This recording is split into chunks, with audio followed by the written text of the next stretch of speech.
السلام عليكم ورحمة الله. الحمد لله رب العالمين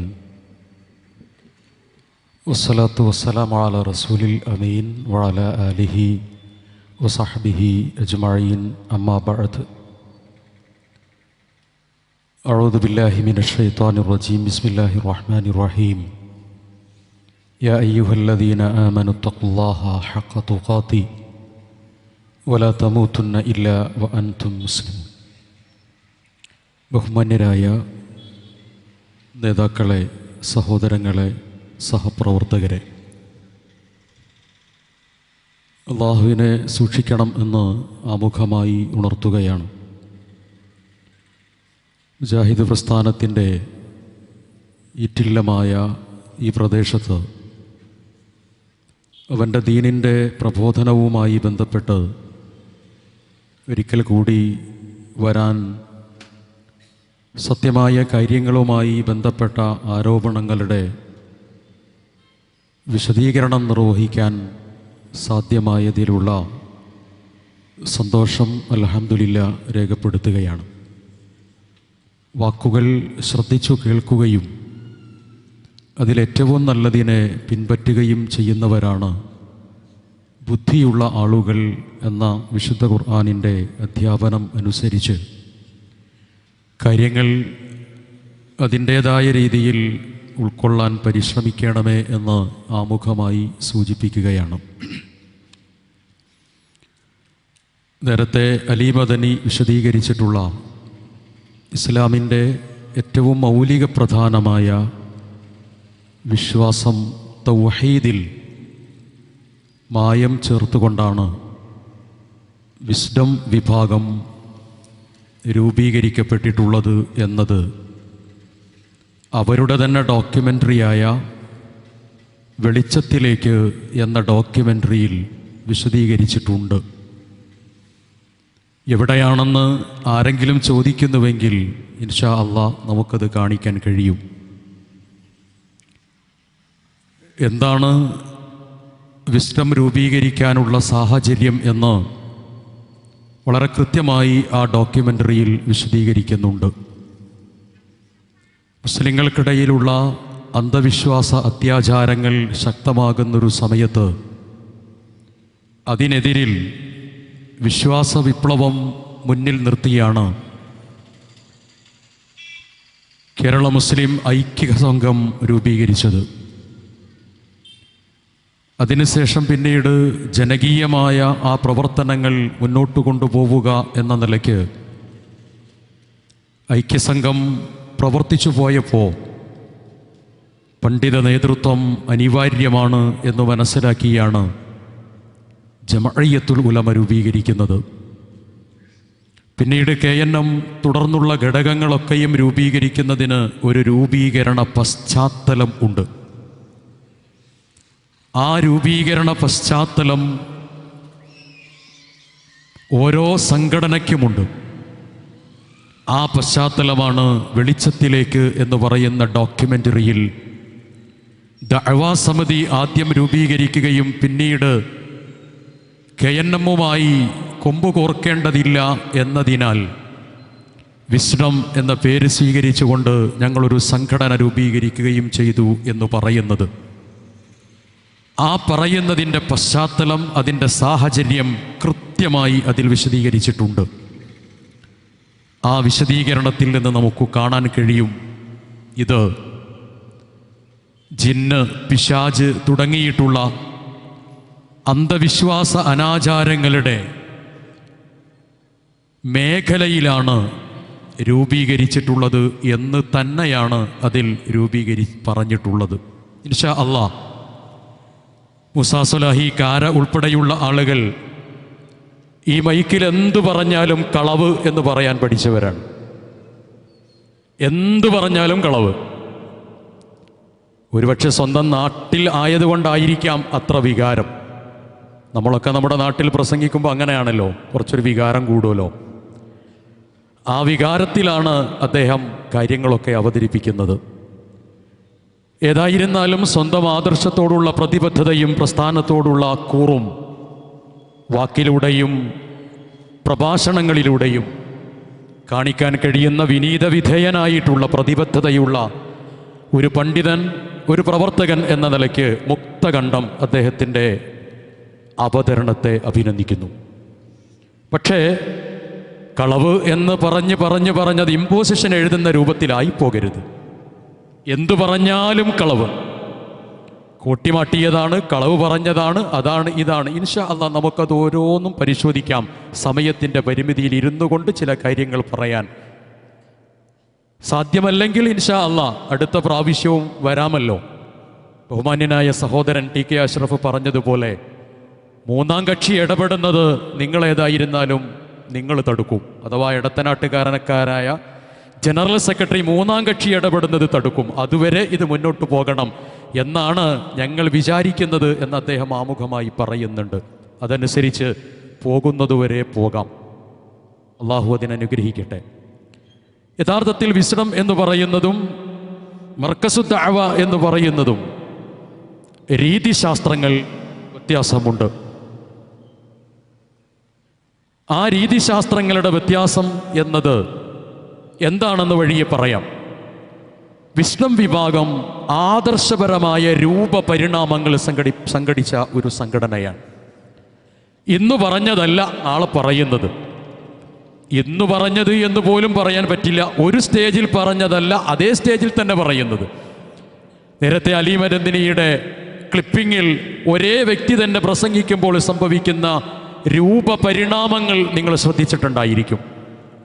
ഇതിനെയും ബഹുമാന്യ സുഹൃത്ത് കാര മൂസ സ്വലാഹി കളവ് എന്ന് പറയുകയാണെങ്കിൽ ഇൻഷാ അല്ലാഹ് പിന്നെ നമുക്കിത് തെളിയിക്കാം. ആ രൂപപരിണാമങ്ങൾ അതിലൊറ്റ ഭാഗം പറയുന്നത് പണ്ഡിത വചനങ്ങൾ ഒരിക്കലും തന്നെ പ്രമാണമല്ല എന്നാണ്. പരപ്പനങ്ങാടിയിൽ വളരെ കൃത്യമായി ഫൈസൽ മുസ്ലിയാർ പറഞ്ഞിട്ടുള്ള കാര്യമാണ്, പണ്ഡിത വചനങ്ങൾ പ്രമാണമല്ല. ആ പണ്ഡിത വചനങ്ങൾ പ്രമാണമല്ല എന്ന് ഫൈസൽ മുസ്ലിയാർ പറഞ്ഞിട്ടുണ്ടെങ്കിൽ പിന്നെ മൂസ സ്വലാഹി കാര ഇവിടെ ആവർത്തിച്ച് പറയുന്നത് ഏതെങ്കിലും ഒരു പണ്ഡിതന്റെ വാക്കുതിരിക്കണം എന്നതാണ്. അത് ഖുർആനിൽ നിന്നോ ഹദീസിൽ നിന്നോ നിങ്ങളൊന്ന് തെളിവ് പറയൂ എന്ന് പറയുകയാണെങ്കിൽ ഒരു സമാധാനമുണ്ട്. പക്ഷെ നിങ്ങൾ ആ പ്രസംഗം എടുത്തു നോക്കുക. ആ പ്രസംഗത്തിൽ ഉടനീളവും മിക്ക സ്ഥലങ്ങളിലും ഉപയോഗിച്ചിട്ടുള്ളത് ഏതെങ്കിലും ഒരു പണ്ഡിതന് അല്ലെങ്കിൽ പണ്ഡിതന്മാരുടെ പരമ്പര വേണ്ട, ഒരു 5 ആളെ 2 ആളെ 1 ആളെ എന്നൊക്കെ പറയുന്നത് പണ്ഡിത വചനങ്ങൾ തെളിവുദ്ധരിക്കുന്നു. എന്നാൽ പ്രഖ്യാപിത തത്വം പറയുന്നത് എന്താണ്? പണ്ഡിത വചനങ്ങൾ ഒരിക്കലും തന്നെ പ്രമാണമായി പരിഗണിക്കുകയില്ല എന്നതാണ്. ഞാൻ രൂപപരിണാമങ്ങൾ സംഭവിച്ചിട്ടുണ്ട് വിസ്ഡത്തിന് എന്ന് പറഞ്ഞല്ലോ. ടി കെ അഷ്റഫ് സാഹിബിൻ്റെ പ്രഭാഷണം നേരത്തെ അലി മദനി ഇവിടെ കേൾപ്പിച്ചു. ആ പ്രഭാഷണമാണോ ഇപ്പോൾ അദ്ദേഹത്തിൻ്റെ പ്രഭാഷണം? ആ അഭിപ്രായമാണോ ഇപ്പോൾ അദ്ദേഹത്തിനുള്ള അഭിപ്രായം? ആ ആദർശമാണോ ഇപ്പോൾ അദ്ദേഹത്തിനുള്ള ആദർശം? MSM-ലും ISM-ലും ഒക്കെ ദീർഘമായി ഒരിടത്ത് കിടന്ന് ചൂടും ചൂരും അറിഞ്ഞവരാണല്ലോ ഞാനും ടി കെ അഷ്റഫുമൊക്കെ. MSM-ലും ISM-ലും ഒക്കെ പ്രവർത്തിച്ചിട്ടുണ്ടല്ലോ. അന്ന് നമുക്ക് CP സലീം പറഞ്ഞു തന്ന അതേ തൗഹീദ് തന്നെയാണോ ഇന്ന് നിങ്ങൾ പറയുന്നത്? വാഴക്കാട് MSM-ന്റെ കൗൺസിൽ KK മുഹമ്മദ് സുല്ലമി നമ്മളെ പഠിപ്പിച്ച തൗഹീദ് തന്നെയാണോ അഷ്റഫ് സാഹിബേ ഇന്ന് നിങ്ങൾ പറയുന്നത്? ആണോ? വാരണാക്കര കൗൺസിലിൽ KP സക്കരിയ മൗലവി പറഞ്ഞിട്ടുള്ള തൗഹീദ് തന്നെയാണോ ഇന്ന് നമ്മൾ പറയുന്നത്, കേൾപ്പിക്കുന്നത്? വാരണാക്കര കൗൺസിലിന്റെ മുമ്പ് നടന്ന കൗൺസിലിൽ വെച്ച് പുളിക്കൽ സിയാങ്കണ്ടം കൗൺസിലാണെന്നാണ് എൻ്റെ ഓർമ്മ. അവിടെ വെച്ച് ബഹുമാന്യനായ KP മുഹമ്മദ് മൗലവി നമ്മളെ പഠിപ്പിച്ച തൗഹീദ് തന്നെയാണോ ഇപ്പോ നിങ്ങൾ പറയുന്നത്? ഇനി വാരണാക്കരയും സിയാങ്കണ്ടവും കളവ് കളവ് എന്ന് പറഞ്ഞ് മൂസലായി ഇങ്ങോട്ട് വരണ്ട, ഓർമ്മയെന്ന് പറഞ്ഞതാണ്. ആണോ? അതൊന്ന് പറയണം. നിങ്ങളുടെ അടിസ്ഥാനപരമായ കാര്യങ്ങൾ ഇവിടെ പറഞ്ഞു. ഭൗതികമായിരുന്നാലും അഭൗതികമായിരുന്നാലും ദൃശ്യമായിരുന്നാലും അദൃശ്യമായിരുന്നാലും ജിന്നിനോട് പ്രാർത്ഥനയാകുന്ന സഹായതേട്ടവും പ്രാർത്ഥനയല്ലാത്ത സഹായതേട്ടവും ശിർക്ക് എന്ന് പറഞ്ഞു. വഴിയെ നമുക്കത് പറയാം. ഹുസൈൻ സലഫിയുടെ ആദ്യകാലത്തുള്ള അതേ പ്രസംഗം തന്നെയാണോ ഇപ്പോഴുള്ളത്? അതേ വാദം തന്നെയാണോ ഇപ്പോഴുള്ളത്? രൂപപരിണാമം വന്നിട്ടില്ലേ? CP സലീമിന്റെ അതേ അഭിപ്രായമാണോ ഇന്നുള്ളത്? പഴയ തൗഹീദാണോ ഇപ്പൊ പറയാനുള്ളത് CP സലീമിന്? അല്ലല്ലോ. അതേപോലെ തന്നെ അബ്ദുൽ ഹഖ് സുല്ലമി, അല്ലാഹു അദ്ദേഹത്തിന് സ്വർഗം നൽകി അനുഗ്രഹിക്കുമാറാകട്ടെ, ആദ്യകാലത്ത് എഴുതിയിട്ടുള്ള അഭിപ്രായം തന്നെയാണോ അവസാന കാലത്ത് വിസ്ഡം എന്ന് പറയുന്ന ഈ സംഘടനയിൽ വന്നതിന് ശേഷം എഴുതിയത്? ആണോ? PN അബ്ദുൽ ലത്തീഫ് മദനി ഏറ്റവും ആദ്യ സമയത്ത് കേരള ജമിഅത്തുൽ ഉലമയുമായി ചർച്ച നടക്കുമ്പോൾ കൂട്ടത്തിൽ നിന്ന് അബ്ദുറഹിമാൻ സലഫി ഒരു അഭിപ്രായം പറയുന്നുണ്ട്.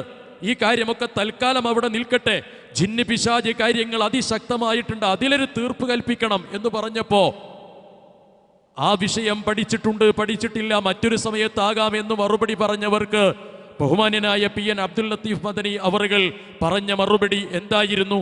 ഹാലിർ, ഹയ്യ്, ഹാലിർ, ഖാദിർ തുടങ്ങിയ പദപ്രയോഗത്തിൽ ചേർത്തിട്ടായിരുന്നു അന്ന് മറുപടി പറഞ്ഞത്. കളവാണ് എങ്കിൽ പറയൂ, പിന്നെ വന്ന് തെളിയിക്കാം.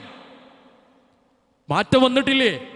ഫൈസൽ മുസ്ലിയാരുടെ അഭിപ്രായങ്ങൾ, അദ്ദേഹത്തിന്റെ വാക്കുകളും പിന്നീട് പഴയതും പുതിയതും തമ്മിൽ വ്യത്യാസമില്ലേ? ഉണ്ട്. ഫൈസൽ മുസ്ലിയാർ പറഞ്ഞിട്ടുള്ള പ്രഭാഷണത്തിന്റെ മലയാളം നിങ്ങൾ ഇങ്ങനെ വായിക്കാം: ജിന്നുകളുടെ കേൾവി എത്രയാണോ അതിൽ നിന്നുകൊണ്ട് അയാൾ കേൾക്കുന്നു, അയാൾ അറിയുന്നു, അയാൾ കാണുന്നു എന്ന് വിശ്വസിച്ചാൽ ആ വിശ്വാസം ശിർക്കല്ല. ആദ്യകാലത്തോ? ഞാൻ ഈ ഭാഗം ദീർഘിപ്പിക്കുകയല്ല, ഞാൻ സൂചിപ്പിക്കുന്നത് വിസ്ഡം വിഭാഗത്തിന് തൗഹീദിന്റെ ആദർശത്തിൽ പരിണാമങ്ങൾ സംഭവിച്ചിട്ടുണ്ട്. ആ പരിണാമങ്ങളിലൂടെയാണ് കയറി വന്നത്. എന്തുകൊണ്ട്? ഒരുപക്ഷെ കഴിഞ്ഞ പ്രഭാഷണത്തിൽ എൻ്റെ സംസാരത്തിൻ്റെ അവസാനത്തേതിൽ കൃത്യമായി ഞാൻ പറഞ്ഞിരുന്നു,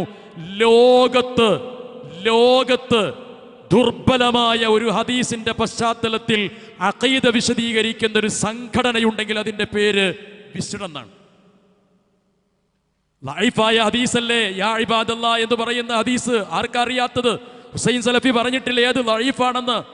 CP സലീം പറഞ്ഞിട്ടില്ലേ അത് ലൈഫാണെന്ന്? നേരത്തെ ഇവിടെ കേൾപ്പിച്ചിട്ടുള്ള വിവിധങ്ങളായിട്ടുള്ള നിങ്ങളുടെ പണ്ഡിതന്മാരുടെയും പ്രഭാഷകന്മാരുടെയും പ്രഭാഷണത്തിൽ നിന്നും കേട്ടില്ലേ അത് ലൈഫായ ഭാഗമാണെന്ന്? ദുർബലമായ ഹദീസിന്റെ അടിസ്ഥാനത്തിൽ മുജാഹിദ് പ്രസ്ഥാനത്തിൽ ലോകത്താദ്യമായി ഖുർആനിനെയും സുന്നത്തിനെയും പ്രബോധനം ചെയ്യാൻ വേണ്ടി രൂപീകരിക്കപ്പെട്ടിട്ടുള്ള ഒരു സംഘടന അതുണ്ടെങ്കിൽ അത് വിസ്ഡം മാത്രമാണ്. ഇത് കളവാന്ന് പറഞ്ഞാൽ തെളിയിച്ചോളാം.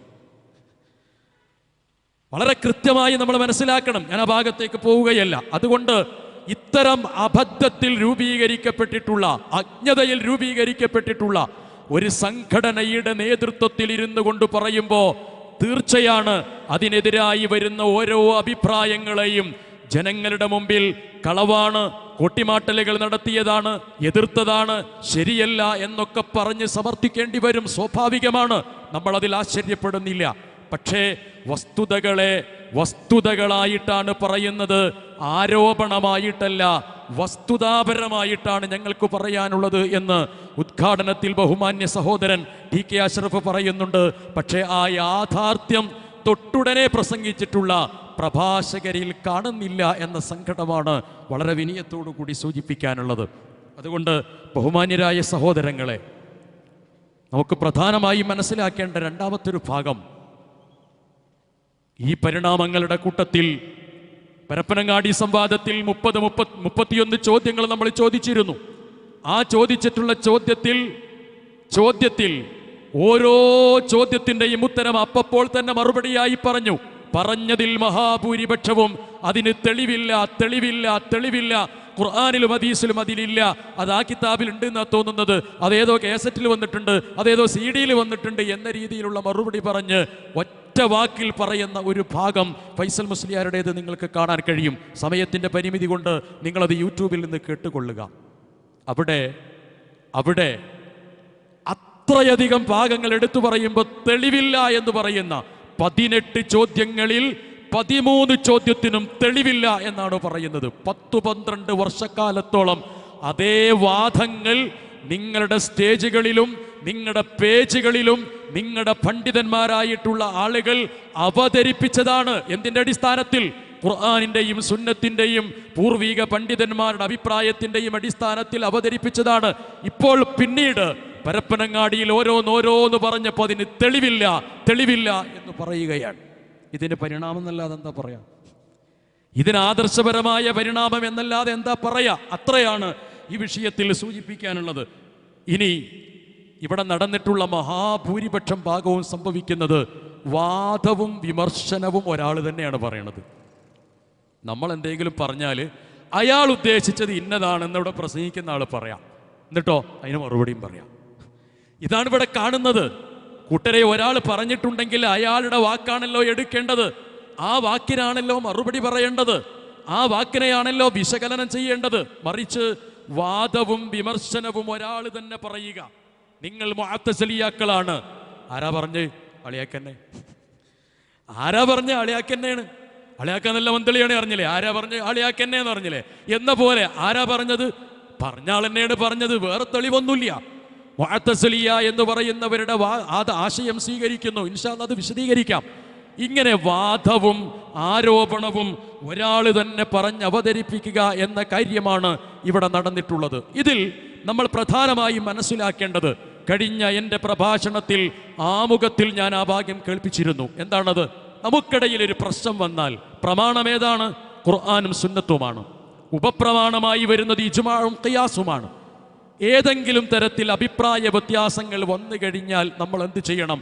ഖുർആനിലേക്കും പ്രവാചകന്റെ തിരുചര്യയിലേക്കുമാണ് മടങ്ങേണ്ടത്, പണ്ഡിത വചനങ്ങളിലേക്കല്ല. ഇത് ആരുടെ അഭിപ്രായമാണ്? നിങ്ങൾക്ക് കേൾക്കാം. ഇതുപോലെ 30ഓളം സ്ഥലത്ത് പറയാണ് നിങ്ങൾ അള്ളാഹിനെ അനുസരിക്കണം, റസൂലിനെ അനുസരിക്കണം. അപ്പൊ അള്ളാഹിനെ മാത്രം അനുസരിച്ചാൽ പോരാണ്, റസൂലിനെ അനുസരിക്കണം. അത് തന്നെ പറയുന്നത്. ഉലിൽ അംരി നിൽക്കുന്നവരോട് നിങ്ങളെ കൈകാര്യകർത്താക്കളെയും അനുസരിക്കണം, പണ്ഡിതന്മാര്, നേതാക്കളെ. അപ്പൊ അവിടെ 3 ആളനുസരിക്കണം എന്ന് പറഞ്ഞല്ലോ. എന്താ? അപ്പൊ അടുത്ത വാചകം പറഞ്ഞാൽ ക്ലിയർ ആവും. എന്താണെന്നറിയോ? ഇനി ഒരു വിഷയത്തിൽ തർക്കം വന്നാൽ റസൂൽ, നിങ്ങൾ അള്ളാഹുലേക്കും റസൂലിലേക്കും മടക്കുക, പണ്ഡിതന്മാരിലേക്കും മടക്കേണ്ട, നേതാക്കളിലേക്കും മടക്കേണ്ട. സാധാരണഗതിയിൽ തർക്കമില്ലാത്ത വിഷയമൊക്കെ ഖുർആനും സുന്നത്തും പറഞ്ഞ വിഷയം അങ്ങനെ പോകും. തർക്കം വന്നാൽ പിന്നെ ഇവരെന്താ പറഞ്ഞു, ഇവരെന്ത് പറഞ്ഞു, ഞങ്ങളുടെ നേതാവ് ഇങ്ങനെ പറഞ്ഞു, മറ്റേയാൾ ഇങ്ങനെ പറഞ്ഞു, ആ മൗലാന ഇങ്ങനെ പറഞ്ഞു, അതൊന്നുമല്ല. അപ്പൊ പിന്നെ കിതാബിലേക്കും സുന്നത്തിലേക്കും മടക്കേണ്ടത്. പിന്നെ വേറെ ആൾക്കാരെ തഖ്ലീദ് ചെയ്യുക, അല്ലെങ്കിൽ പണ്ടേക്കും പണ്ടേ ഞങ്ങൾ ഇങ്ങനെ പറഞ്ഞു പോന്നു, ഇതൊന്നും പറയാൻ പറ്റൂല. വളരെ കൃത്യമാണ്. ആരാണ് ഈ പ്രഭാഷകൻ? നിങ്ങളുടെ കൂട്ടത്തിലെ ഏറ്റവും ശ്രദ്ധേയനായ ഹദീസ് പണ്ഡിതൻ അബൂബക്കർ സലഫിയാണ്. അബൂബക്കർ സലഫി എന്താ പറഞ്ഞത്? പ്രമാണം ഖുർആനും സുന്നത്തുമാണ്. എന്തെങ്കിലും തർക്കമുണ്ടായാൽ എന്ത് ചെയ്യണം? ഖുർആനിലേക്കും സുന്നത്തിലേക്കുമാണ് മടക്കേണ്ടത്, പണ്ഡിത വചനങ്ങളിലേക്കല്ല എന്ന്. പണ്ഡിത വചനങ്ങളിലേക്കല്ല, പ്രസ്ഥാന ആളുകളിലേക്കല്ല, ഹോജമാരിലേക്കും മറ്റൊന്നുമല്ല, ഖുർആനിലേക്കും സുന്നത്തിലേക്കുമാണ് മടക്കേണ്ടത്. ആ നിലയ്ക്ക് ഇവിടെ വരുന്ന ഓരോ വിഷയങ്ങളെയും ഖുർആനിലേക്കും സുന്നത്തിലേക്കും നമുക്ക് മടക്കാൻ കഴിഞ്ഞാൽ വളരെ കൃത്യമാണ് വസ്തുതകൾ നമുക്ക് ശരിയായി മനസ്സിലാക്കാൻ കഴിയും. ഇവിടെ ബഹുമാന്യനായ മൂസാ സ്വലാഹി കാര ഒരു അഭിപ്രായം പറയുന്നുണ്ട്. എന്ത്? നിങ്ങൾക്കുള്ള ഏറ്റവും വലിയ അപകടം എന്ന് പറയുന്നത്, നിങ്ങൾ ഖുർആനും സുന്നത്തും എങ്ങനെയാണ് പറയുന്നത്? നിങ്ങൾക്ക് തോന്നുന്നത് പോലെയാണ് എന്ന്. നമുക്ക് തോന്നുന്നത് പോലെ നമ്മളത് പറഞ്ഞിട്ടില്ല. നിങ്ങളുടെ ബുദ്ധിക്ക് തോന്നുന്നത് പോലെയാണ് പറയുന്നത്. അങ്ങനെ പറഞ്ഞിട്ടില്ല. അങ്ങനെ പറഞ്ഞിട്ടുണ്ട് എങ്കിൽ ഖുർആനിൻ്റെയും ഹദീസിൻ്റെയും വ്യാഖ്യാന വിശകലനങ്ങളിൽ എൻ്റെ ബുദ്ധിയുടെ അടിസ്ഥാനത്തിൽ എന്ന് പറയുന്ന ഭാഗങ്ങൾ തെളിയിക്കേണ്ടത് നിങ്ങളാണ്. പിന്നെയോ, എന്നിട്ട് ഈ ഭാഗം പറയുന്ന കൂട്ടത്തിൽ അദ്ദേഹം സൂചിപ്പിക്കുന്ന പ്രധാനപ്പെട്ട ഒരു കാര്യം, തീർച്ചയായും പണ്ഡിത വചനങ്ങളിലേക്ക് പോകണം. പണ്ഡിതന്മാരാരാകുന്നു? പണ്ഡിതന്മാർ പ്രവാചകന്മാരുടെ അനന്തരാവകാശികളാണ്. ആ അനന്തരാവകാശികളായിട്ടുള്ള പണ്ഡിതന്മാരെ നമ്മൾ ഒരിക്കലും തന്നെ കുറ്റം പറയാൻ പാടില്ല. അവർ പറഞ്ഞ കാര്യങ്ങൾ പൂർണ്ണമായി നമ്മൾ സ്വീകരിക്കണം. അവർക്കെതിരായി പറയുന്നത് ഒരിക്കലും ശരിയല്ല എന്നതാണ്. എന്താണിത് പറയാനുള്ള കാരണം എന്നറിയോ? എൻ്റെ സംസാരത്തിൽ വന്നിരുന്നു കാരണവന്മാരായ ആളുകൾ പരമ്പരകളായി വന്നിട്ടുള്ള വിഷയങ്ങൾ പറയുന്നതിനെ ആ പറയുക എന്ന് പറയുന്നതാണ് തീർച്ചയായും അന്ധവിശ്വാസങ്ങൾ കൊണ്ടുവരുന്നതിൻ്റെ ഒരു വഴി എന്ന് സൂചിപ്പിച്ചിരുന്നു. 2 വഴി പറഞ്ഞു. ഒന്നെന്താണ്? ബുദ്ധി പ്രവേശിക്കാൻ പാടില്ല എന്ന് ആദ്യം പറയാം, ബുദ്ധിപരമായി ചിന്തിക്കരുത് എന്ന് പറയാം. രണ്ടാമത്തതോ, പരമ്പരാഗതമായി കാരണവന്മാരിലൂടെ തുടരെയായി ഒന്നിനു പിറകെ മറ്റൊന്നായി വന്നിട്ടുള്ളത് അതേപോലെ തന്നെ അങ്ങ് സ്വീകരിക്കുക എന്ന്. ഇതാണ് ഞാൻ പറഞ്ഞത്. ഇത് ഖുർആനിന്റെ വചനമാണ്. വിശുദ്ധ ഖുർആൻ ഈ കാര്യം പറഞ്ഞില്ലേ? മാ വജദ്നാ അലൈഹി ആബാന കദാലിക യഫ്അലൂൻ. പൂർവീകരായ ആളുകൾ എങ്ങനെയാണോ പറഞ്ഞിട്ടുള്ളത്, പ്രവർത്തിച്ചിട്ടുള്ളത്, അതാണ് ഞങ്ങൾ സ്വീകരിക്കുന്നത് എന്നത്. എന്നിട്ട് ഖുർആൻ അതൊന്നുകൂടി വിശദീകരിച്ചു. അവലൗ കാന ആബാഉഹും ലാ യഅഖിലൂന ശൈഅൻ വലാ യഹ്തദൂൻ. അവർ ചിന്തിക്കാത്തവരാണ്, സന്മാർഗം പ്രാപിക്കാത്തവരാണ് എന്നതൊന്നും വിഷയമേ അല്ല. അവരെന്ത് പറഞ്ഞോ അതേപോലെ തന്നെ സ്വീകരിക്കുക എന്ന വാദം, തഖ്ലീദ് ചെയ്യുക എന്ന് പറയുന്ന വാദമാണ് യഥാർത്ഥത്തിൽ ഉള്ളത്. അതാണ് പലപ്പോഴും അന്ധവിശ്വാസങ്ങളും അബദ്ധവിശ്വാസങ്ങളും കൊണ്ടുവരാനുള്ള വഴി എന്ന് സൂചിപ്പിക്കുകയുണ്ടായിരുന്നു. ആ സൂചിപ്പിച്ചതിനെയാണ് അതൊരിക്കലും ശരിയല്ല, അങ്ങനെ പറയുന്നതോടുകൂടി നിങ്ങൾ സഹാബികളെ തള്ളി, താബിഈകളെ തള്ളി, തബഉ താബിഈകളെ തള്ളി എന്ന് പറഞ്ഞ് മൂസാ സ്വലാഹി വിശദീകരിക്കുന്ന ഭാഗങ്ങൾ നമുക്കതൊന്ന് കേൾക്കാം. എന്നിട്ടോ പണ്ഡിത വചനങ്ങൾക്കാണ് പ്രാധാന്യം കൊടുക്കേണ്ടത് എന്ന വാദമാണ് അദ്ദേഹം അവിടെ സമർത്ഥിക്കാൻ ശ്രമിക്കുന്നത്. മഹാനായ അബൂദർദാ റളിയല്ലാഹു അൻഹു വന്ന ഹദീസ് എല്ലാവർക്കും അറിയാം. വൈന്നൽ ഉലമാ വറസത്തുൽ അംബിയാ. പണ്ഡിതന്മാരാരാണ്? അംബിയാക്കൾ അനന്തരാവകാശികളാണ്. വൈന്നൽ അംബിയാ ലം യുവരിസു ദീനാറൻ വലാ ദിർഹമ. അവർ ദീനാറും ദിർഹവും അല്ല ഇവിടെ ബാക്കി വെച്ചത്. വറസു അൽ ഇൽമ.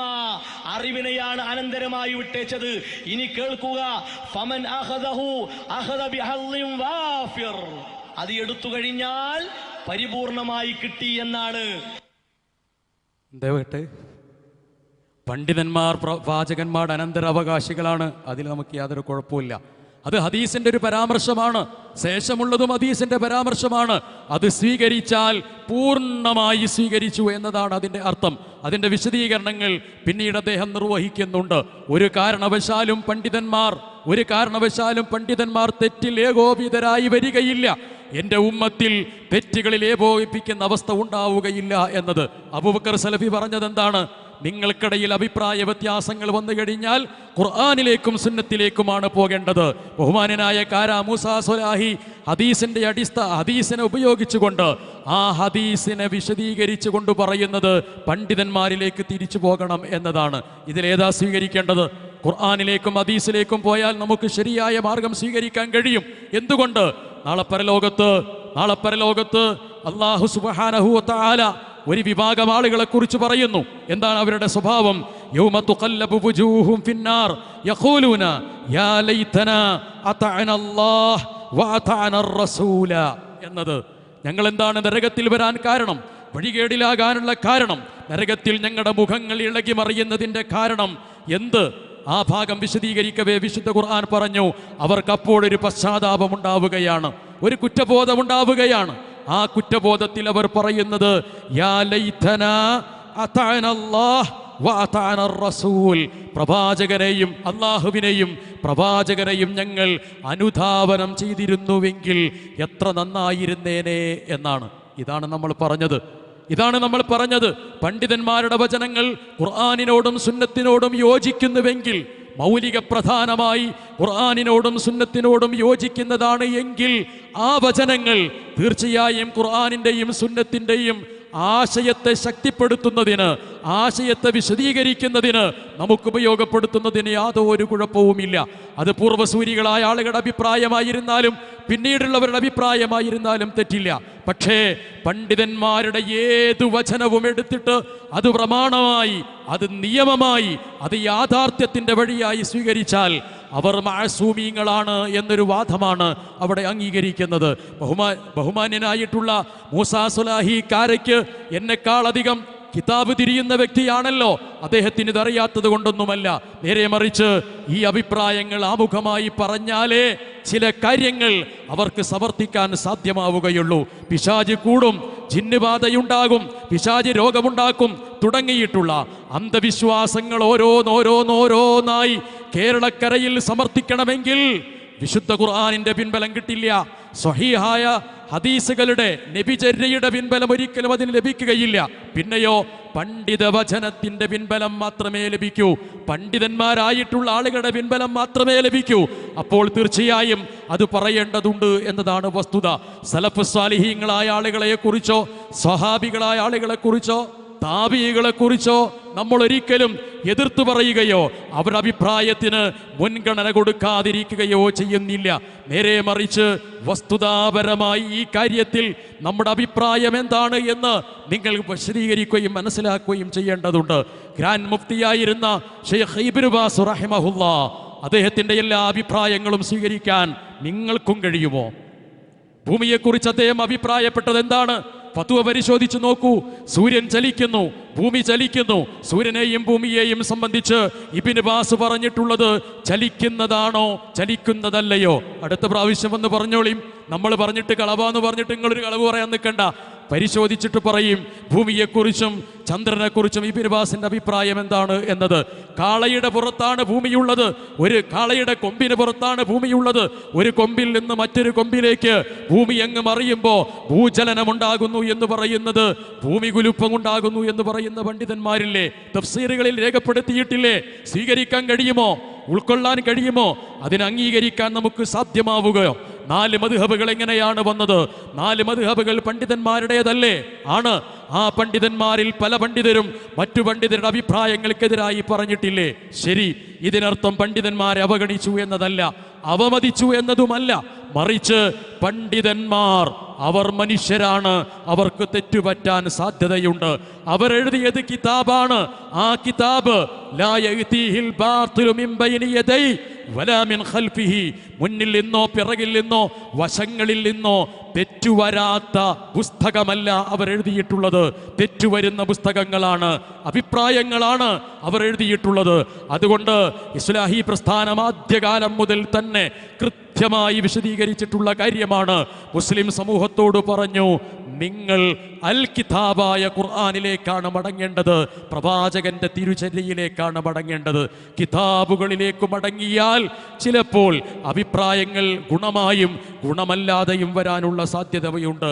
ഒരു കാര്യം ചോദിക്കട്ടെ, പണ്ഡിത വചനങ്ങൾ സ്വീകരിച്ചാൽ പൂർണ്ണമായി എന്നതാണ് നിങ്ങളുടെ അഭിപ്രായം എങ്കിൽ ഇബ്നു ഹജറുൽ അസ്ഖലാനി റഹിമഹുല്ലാ സിഹറുമായി ബന്ധപ്പെടുത്തിയിട്ട് നബി സല്ലല്ലാഹു അലൈഹി വസല്ലമയുടെ സിഹർ ബാധിച്ചു എന്ന് പറയുന്ന ഹദീസിനെ കുറിച്ച് അദ്ദേഹത്തിന്റെ അഭിപ്രായം എന്തായിരുന്നു?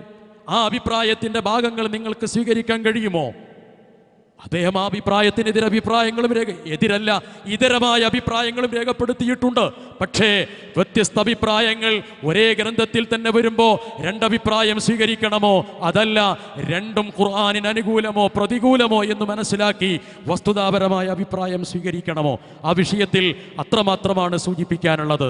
അഥവാ മൂസാ സ്വലാഹി കാര പറയുന്നത് സഹാബികളെ തള്ളി, താബികളെ തള്ളി, പണ്ഡിതന്മാരെ തള്ളി എന്നത് ഒരു കാരണവശാലും മർക്കസു ദഅവയെ സംബന്ധിച്ചിടത്തോളം ഒരു വാദമോ അഭിപ്രായമോ അല്ല. ഞങ്ങളുടെ പേരിൽ നിങ്ങൾ കച്ചുകെട്ടി പറയുന്ന കളവുകളിൽ ഒരു കളവ് മാത്രമാണ്. ഇവിടെ നിങ്ങൾ അവതരിപ്പിച്ച കളവുകളിൽ ഒരു കളവ് മാത്രമായിട്ടാണ് അത് മനസ്സിലാക്കാൻ കഴിയുന്നത്. രണ്ടാമത്തത് എന്താണ്? രണ്ടാമത്തത് ബുദ്ധിക്കെതിരായി ഏതെങ്കിലും തരത്തിൽ ഹദീസിനെ വിശകലനം ചെയ്തിട്ടുള്ള അഹ്ലുസുന്നയുടെ പണ്ഡിതന്മാരെ കാണിക്കാൻ കഴിയുമോ ജ്യേഷ്ഠ സഹോദര എന്ന് അദ്ദേഹം പറയുന്നുണ്ട്. നിങ്ങളെൻ്റെ പ്രസംഗം മുഴുവനായി കേട്ടിട്ടുണ്ടാകുമല്ലോ, അല്ലാതെ ക്ലിപ്പെടുക്കാൻ കഴിയൂലല്ലോ. ആ കേട്ട ആ പ്രസംഗത്തിൽ തന്നെ കൃത്യമായത് വിശദീകരിച്ചിട്ടുണ്ട് സഹോദര, കൃത്യമായി പറഞ്ഞിട്ടുണ്ട്. അഹ്ലുസുന്നയുടെ പണ്ഡിതന്മാർ എന്ന് പറയുമ്പോൾ നിങ്ങൾ വിചാരിച്ചത് ആൺ പണ്ഡിതനാകണമെന്നാണോ? പെണ്ണുങ്ങളെ പറ്റൂലേ? നമ്മുടെ ഉമ്മയായ ആയിഷ റളിയല്ലാഹു അൻഹ പണ്ഡിതയല്ലേ? ആയിഷ റളിയല്ലാഹു അൻഹ വളരെ കൃത്യമായി ഹദീസിൽ വന്നിട്ടുള്ള ഒരു പരാമർശത്തെ ബുദ്ധിപരമായി വിശദീകരണം ചെയ്യുകയും വിശകലനം നടത്തുകയും അതിൻ്റെ അടിസ്ഥാനത്തിൽ അതിന് മറുപടി പറയുകയും ചെയ്തിട്ടുള്ള കാര്യങ്ങൾ വളരെ കൃത്യമായി രേഖപ്പെടുത്തുകയും കഴിഞ്ഞ സംസാരത്തിൽ ഞാനത് പറയുകയും ചെയ്തിട്ടുള്ളതാണ്. ആ ഹദീസിനെ സംബന്ധിച്ചിടത്തോളം അബ്ദുല്ലാഹിബിൻ ഉമർ റിപ്പോർട്ട് ചെയ്യുന്നിട്ടുള്ള ഹദീസിനെ സംബന്ധിച്ചിടത്തോളം അബ്ദുല്ലാഹിബിൻ ഉമ്മി മക്തൂമിൻ്റെയും ബിലാൽ റളിയല്ലാഹു അൻഹുവിൻ്റെയും ബാങ്കുമായി ബന്ധപ്പെടുത്തിയിട്ട് ആയിഷ റളിയല്ലാഹു അൻഹ ബുദ്ധിപരമായി അവിടെ കൃത്യമായി അതിനെ വിശകലനം നടത്തിയിട്ട് പറഞ്ഞു, അബ്ദുല്ലാഹിബിൻ ഉമറിന് തെറ്റുപറ്റിയിട്ടുണ്ട് എന്നത് കഴിഞ്ഞ പ്രസംഗത്തിലുണ്ട്. എന്താണ് ആ പറഞ്ഞതെന്ന് കേൾക്കണമെങ്കിൽ നിങ്ങൾ ആ പ്രസംഗം കേട്ടാൽ മതി. വിശദീകരിച്ചത് പറഞ്ഞിട്ടുണ്ട്. 2, ആ ഭാഗം എഴുതിയിട്ടുള്ളത് ആരാണ്? അബ്ദുൽ ഖസുല്ലമി യാമയൂരാണ്. അബ്ദുൽ ഖസുല്ലമി യാമയൂര് അദ്ദേഹത്തിന്റെ പുസ്തകത്തിൽ ഹദീസ് സംരക്ഷണത്തിൽ സ്ത്രീകളുടെ പങ്ക് എന്ന് പറയുന്ന പുസ്തകത്തിൽ മറ്റൊരു അറബി പുസ്തകത്തെ അവലംബിച്ചുകൊണ്ട് എഴുതിയതാണ്. ആ പുസ്തകത്തിൽ രേഖപ്പെടുത്തിയിട്ടുള്ള ഭാഗമാണ് ഇത് എന്ന കാര്യം കൃത്യമായി നമ്മൾ മനസ്സിലാക്കണം. അതിൻ്റെ 104-ാമത്തെ പേജിലും 103, 104 തുടങ്ങിയ പേജുകളിൽ ആ ഭാഗം വിശദീകരിച്ചിട്ടുണ്ട്. നേരത്തെ അബൂബക്കർ സലഫി പറഞ്ഞില്ലേ, ഇങ്ങനെയൊക്കെ പറയുമ്പോൾ നമ്മളാള് എന്ന് പറഞ്ഞിട്ടും നമ്മളെ സംഘടനൻ്റെ ആള് എന്ന് പറഞ്ഞിട്ടൊന്നും സ്വീകരിക്കരുത് എന്നത്. പക്ഷേ ഇത് മൂപ്പര് കാണാത്തോണ്ടൊന്നുമല്ല. കാരണം ഇവിടെ ഒരു ക്ലിപ്പ് എടുത്തിട്ടിട്ടുണ്ട്. ആ ക്ലിപ്പ് കിട്ടണം എന്നുണ്ടെങ്കിൽ അതിന് തൊട്ട് മുമ്പ് ഞാൻ പറഞ്ഞതാണ് ഈ ഭാഗം, അത് കിട്ടണം. അപ്പൊ ഇത് ആയിഷ റളിയല്ലാഹു അൻഹയെ കുറിച്ച് ഇങ്ങനെ പറഞ്ഞിട്ടുണ്ട് എന്ന് പറയുമ്പോൾ എടത്തനാട്ടുകരയിലെ മനുഷ്യന്മാർക്ക് മനസ്സിലാവൂലേ? ബുദ്ധിപരമായി ഒരു ഹദീസിനെ വിശകലനം നടത്തിയിട്ടുള്ളത് ആയിഷ റളിയല്ലാഹു അൻഹ നടത്തിയിട്ടുണ്ട് എന്ന കാര്യം മനസ്സിലാവൂലേ? അപ്പൊ തീർച്ചയായും അത് മിണ്ടണ്ട. രണ്ടാമത്തതോ, അബ്ദുൽ ഖസുല്ലമി നമ്മുടെ കൂട്ടത്തിൽപ്പെട്ട ആളാണല്ലോ. അപ്പോൾ അബ്ദുൽ ഖസുല്ലമി യാമയൂര് ആ ബുക്കിനെ കുറിച്ച് അദ്ദേഹമാണ് എഴുതിയിട്ടുള്ളത് എന്ന് പറഞ്ഞാലോ അപ്പോഴും കുടുങ്ങും. അവർ രണ്ടും പറയാതെ മൗനം പാലിച്ച് ഒറ്റ ചോദ്യം, എന്ത് അഹ്ലുസുന്നയുടെ പണ്ഡിതന്മാർ ആരെങ്കിലും ഇപ്രകാരം ചെയ്തിട്ടുണ്ടോ എന്നത്. തൽക്കാലം അഹ്ലുസുന്നയുടെ പണ്ഡിതന്മാരെ ഇപ്പം നമ്മൾ പറയാൻ ആഗ്രഹിക്കുന്നില്ല. നിങ്ങൾക്ക് ആയിഷ റളിയല്ലാഹു അൻഹയുടെ ഹദീസ് ഈ അഭിപ്രായം ഈ വിഷയത്തിൽ അംഗീകരിക്കാൻ സാധ്യമാവുകയില്ല എങ്കിൽ നിശ്ചയമായും നമുക്കത് പറയാം. ബഹുമാനനായ മൂസാ സലാഹിയുടെ ക്ലിപ്പ് നിങ്ങൾക്കൊന്ന് കേൾക്കാം. അഹ്ലുസുന്നയുടെ പണ്ഡിതന്മാരിൽ ബുദ്ധിക്ക് എതിരാണെന്ന് പറഞ്ഞ് പ്രമാണങ്ങളെ തള്ളിയവർ ആരാ? അതാണ് നിങ്ങൾ ഈ എടത്തനാട്ടുകരയിൽ ഈ സമൂഹത്തിന്റെ മുമ്പിൽ പറയേണ്ടത്. നമ്മൾ ഈ സമൂഹത്തിന്റെ മുമ്പിൽ പറഞ്ഞിട്ടുണ്ട്, ഇനി കൂട്ടരെ ബഹുമാന്യപ്പെട്ട മൂസാ സലാഹി ഇഞ്ഞ കളവാന്ന് പറയരുത്. സമൂഹത്തിൻ്റെ മുമ്പിൽ പറഞ്ഞു കഴിഞ്ഞു, ഇതിനെ നിങ്ങൾ പറയണം എന്ന് മാത്രമേ ഉള്ളൂ. മൂന്നാമത്തെ ഭാഗം അദ്ദേഹം വളരെ വൈകാരികമായിട്ടാണ് അവതരിപ്പിക്കുന്നത്. നമുക്കതിനോട് വിയോജിപ്പില്ല. പക്ഷേ ആ വൈകാരികത എല്ലാ പണ്ഡിതന്മാരുടെ കാര്യത്തിലും ഉണ്ടാകണം എന്നത് വളരെ വിനയാന്വിതമായി രേഖപ്പെടുത്തുകയാണ്. എന്ത് പറപ്പൂർ ഉസ്താദിനെ കുറിച്ച് പറഞ്ഞതിന് അദ്ദേഹത്തോട് മറുപടി പറയണം, അല്ലെങ്കിൽ പരലോകത്ത് വലിയ പ്രയാസങ്ങൾ ഉണ്ടാകും എന്നാണ് അദ്ദേഹം പറഞ്ഞിട്ടുള്ളത്. ജ്യേഷ്ഠ സഹോദരൻ എന്ന നിലയ്ക്ക് പ്രത്യേകമായി സൂചിപ്പിക്കുന്നു എന്നൊക്കെ അദ്ദേഹം പറയുന്നുണ്ട്. ശരി, ഞാൻ ചെയ്തിട്ടുള്ളത് തെറ്റാണ്, ആരോപണമാണ്, വസ്തുതാപരമല്ല എങ്കിൽ തീർച്ചയായും നമുക്ക് ആ വിഷയത്തിൽ മാപ്പ് പറയാവുന്നതാണ്. യാതൊരു മടിയും ആ വിഷയത്തിലില്ല. പക്ഷേ അവിടെ ആരാണ് കളവ് പറഞ്ഞിട്ടുള്ളത് എന്ന കാര്യം ഞാൻ ഇപ്പോൾ വിശദീകരിച്ചു തരാം. ജാബിർ റഹ്മാനിയാണോ കളവ് പറഞ്ഞത്, മൂസാ സലാഹിയാണോ കളവ് പറഞ്ഞത് എന്ന് നമുക്ക് കാണാം. ആദ്യം ആ ക്ലിപ്പ് ഒന്ന് നമുക്ക് കേൾക്കാം. മഹാനായ കുഞ്ഞു മുഹമ്മദ് മദനി പറപ്പൂർ ഉസ്താദിന് നേരെ പറഞ്ഞ എന്താ അറിയോ? ആ വാക്കിന്റെ തുടർച്ച എന്താ അറിയോ? നബിയിലേക്ക് ചേർത്തി പദപ്രയോഗം. എന്തിനാ ജാബിർ റഹ്മാനി നിങ്ങൾ ഇങ്ങനെ തട്ടിപ്പ് നടത്തുന്നത്? നബിയിലേക്ക് ചേർത്തി എന്ന് ആ പണ്ഡിതന്റെ നേരെ നിങ്ങൾ പറയുമ്പോൾ എത്രമാത്രം വലിയ ആരോപണമാണത്. നിങ്ങൾ മാപ്പ് പറഞ്ഞില്ലെങ്കിൽ ആ ആരോപണം പരലോകത്ത് പിടിക്കപ്പെടുമെന്ന പേടി നിങ്ങൾക്കുണ്ടാകണം. എന്നിട്ട് ഏതോ രാഷ്ട്രീയക്കാരന്റെ നാവിലൂടെ വന്ന ഒരു ഉദാഹരണം ഉപമയെടുത്തുകൊണ്ട് അത്രയും ഉയരത്തിലുള്ള ഒരു പണ്ഡിതന് നേരെ നിങ്ങൾ പ്രയോഗിക്കുമ്പോൾ ഗുരുസ്ഥാനിയൻ എന്ന വാക്കിന് എന്തർത്ഥമാണ്? ഒക്കെ വികാരം കൊണ്ടതിൽ നമുക്ക് പ്രയാസമൊന്നും ഉണ്ടായിട്ടില്ല. പക്ഷേ വസ്തുത എന്താണെന്ന് മൂസാ സലാഹി നിങ്ങൾ മനസ്സിലാക്കണം. അതിലൊരു ഭാഗം അലിമദീനി ഇവിടെ വിശദീകരിച്ചിട്ടുണ്ട്. എന്താണ് ആ ഭാഗം? മസഹൂർ എന്നത്. ആ ഭാഗം ഇവിടെ വിശദീകരിച്ചത് കൊണ്ട് ആ ഭാഗം ഞാൻ വിശദീകരിക്കുന്നില്ല. അദ്ദേഹം ഭക്ഷണം കഴിക്കുന്നത്, അങ്ങാടിയിലൂടെ നടക്കുന്നത് തുടങ്ങിയ ഭാഗങ്ങളാണ് മസഹൂർ എന്ന് പറയുന്നതിലേക്ക് ചേർത്തിട്ട് ഈ വിഷയവുമായി ബന്ധപ്പെടുത്തി സൂചിപ്പിച്ചിട്ടുള്ളത്. ഇവിടെ നബി സല്ലല്ലാഹു അലൈഹി വസല്ലമയ്ക്ക് സിഹർ ബാധിച്ചു എന്ന് പറയുന്ന ഹദീസുമായി ബന്ധപ്പെടുത്തിയിട്ട് ബഹുമാന്യനായ പണ്ഡിതൻ കുഞ്ഞു മുഹമ്മദ് മദനി പറപ്പൂർ അദ്ദേഹത്തിൻ്റെ സംസാരത്തിൽ ഒരു ഭാഗം പറഞ്ഞു. പ്രത്യേകിച്ചൊന്നും ഉണ്ടായിട്ടില്ല, ഇങ്ങനെ ഞാൻ ഭാര്യൻ്റെ അടുക്കൽ പോയോ ഇല്ലേ എന്നൊരു സംശയം എങ്ങനെ തോന്നിയിട്ടുള്ളൂ എന്ന് ഗൗരവം കുറഞ്ഞുകൊണ്ട് അവതരിപ്പിക്കുകയാണ് ചെയ്തിട്ടുള്ളത്. ആ ഗൗരവം കുറഞ്ഞുകൊണ്ട് അവതരിപ്പിച്ചിട്ടുള്ളതാണെങ്കിലും ശരി, അത് അത്യന്തം അപകടകരമാണ് എന്ന് സൂചിപ്പിക്കാൻ വേണ്ടിയിട്ടാണ് ഗാന്ധിജിയെ ഒരു ചെറിയ വെടിയട് വെച്ചു എന്ന് ആ ഭാഗം ഞാൻ അതിലേക്ക് ചേർത്ത് വെച്ചിട്ടുള്ളത്. ശരി, ആ ഭാഗം അതിലേക്ക് ചേർത്ത് വെച്ചതിൻ്റെ നരേഷൻ അത് നിങ്ങൾക്ക് മനസ്സിലാകാത്തത് എൻ്റെ കുഴപ്പമല്ല, അത് നിങ്ങൾക്ക് മനസ്സിലായിട്ടും മനസ്സിലാകാത്തതുപോലെ അഭിനയിക്കുന്നതും എൻ്റെ കുഴപ്പമല്ല. അതിനേതായിരുന്നാലും ഞാനിപ്പോൾ മറുപടി പറയാൻ ആഗ്രഹിക്കുന്നില്ല. നേരെ മറിച്ച് അവിടെ എന്താണ് ഞാൻ പറഞ്ഞിട്ടുള്ളത് എന്ന കാര്യം നിങ്ങൾ കേൾക്കണം. ബഹുമാന്യനായ കുഞ്ഞി മുഹമ്മദ് മദനി പറപ്പൂരിനെ അവഗണിക്കാനോ അവഹേളിക്കാനോ അദ്ദേഹത്തെ ഇകഴ്ത്താനോ വേണ്ടിയാണോ ഞാനത് പറഞ്ഞത്? അതല്ല. അദ്ദേഹത്തെ നേരത്തെ ഇത്തരത്തിലുള്ള അഭിപ്രായങ്ങൾ പറയാത്ത ബഹുമാന്യ പണ്ഡിതനാണ് കുഞ്ഞി മുഹമ്മദ് മദനി പറപ്പൂർ. KNM-ന്റെ സംസ്ഥാന സെക്രട്ടറി ആയിരുന്നു, ISM-ന്റെ സെക്രട്ടറി ആയിരുന്നു. ദീർഘകാലം എനിക്ക് പരിചയക്കുറവുണ്ട്. സംഘടനാ രംഗത്ത് അത്ര വലിയ പരിചയമൊന്നും എനിക്കില്ല. മൂസാ സ്വലാഹി കാര മുജാഹിദ് പ്രസ്ഥാനത്തിൻ്റെ സംഘടനകളിൽ സംഘടനാ സാരഥ്യം വഹിച്ചത് എനിക്കോർമ്മയില്ല. കളവാണെങ്കിൽ നിങ്ങൾ തിരുത്തിയാൽ മതി. എനിക്കോർമ്മയില്ല. അതുകൊണ്ട് തന്നെ പറപ്പൂർ കുഞ്ഞി മുഹമ്മദ് മദനി എവിടെയൊക്കെ സംസാരിച്ചു, എന്തൊക്കെ സംസാരിച്ചു, എവിടെയൊക്കെ പറയാറുണ്ട്, KNM-ന്റെ ഏത് വേദികളിൽ പറയാറുണ്ട് എന്ന കാര്യം നിങ്ങളെക്കാൾ അധികം എനിക്കറിയില്ല. പക്ഷേ ഞാൻ കേട്ട പ്രസംഗത്തിലൊന്നും ഇത്തരത്തിലുള്ള ഭാഗങ്ങളിലേക്കല്ല അദ്ദേഹം പോകാറുള്ളത്. അദ്ദേഹത്തിൻ്റെ പുസ്തകങ്ങളിലും ആ ഭാഗങ്ങളല്ല വന്നിട്ടുള്ളത്. പക്ഷേ അദ്ദേഹത്തിൻ്റെ പുസ്തകങ്ങൾ പിന്നീട് നിങ്ങൾ അതേ പുസ്തകം തന്നെ ഒന്ന് മാറ്റി എഴുതിയപ്പോൾ, ഒന്ന് പുനഃപ്രസിദ്ധീകരിച്ചപ്പോൾ ചില ഭാഗങ്ങൾ അവിടേക്കൊക്കെ ചേർത്ത് വെച്ചത് നിഷേധിക്കുകയാണെങ്കിൽ തെളിയിക്കാൻ നമ്മുടെ കയ്യിൽ വകുപ്പുണ്ട്. സൂചിപ്പിക്കുന്നത് അങ്ങനെയുള്ള മഹാപണ്ഡിതനായിട്ടുള്ള കുഞ്ഞി മുഹമ്മദ് മദനി സിഹിറിനെതിരെയുള്ള സംസാരങ്ങൾ വളരെ ശക്തമായി നിർവഹിക്കുന്ന, പ്രവാചകന്റെ സിഹിറുബാധയ്ക്കെതിരായുള്ള സംസാരങ്ങൾ നിർവഹിക്കുന്ന ഒരു പണ്ഡിതനായിരുന്നു.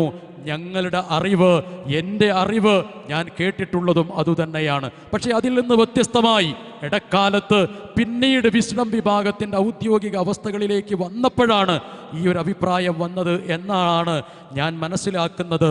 അല്ലാഹു അഅലം എന്ന് പോലും ഞാൻ അവിടെ ചേർത്തുപയോഗിച്ചിട്ടുണ്ട്. നിങ്ങൾക്ക് ആ പ്രസംഗം ഒന്ന് കേൾക്കാം. അവർ കുറഞ്ഞ നേരത്തേക്ക് ചെറിയൊരു മാനസിക വിഭ്രാന്തി ഉണ്ടായി. ഭാര്യൻ്റെ അടുത്തേക്ക് പോയോ ഇല്ലേ, ആ ഒരു വിഭ്രാന്തി ഉണ്ടായി. അപ്പോൾ അത്രയുണ്ട്.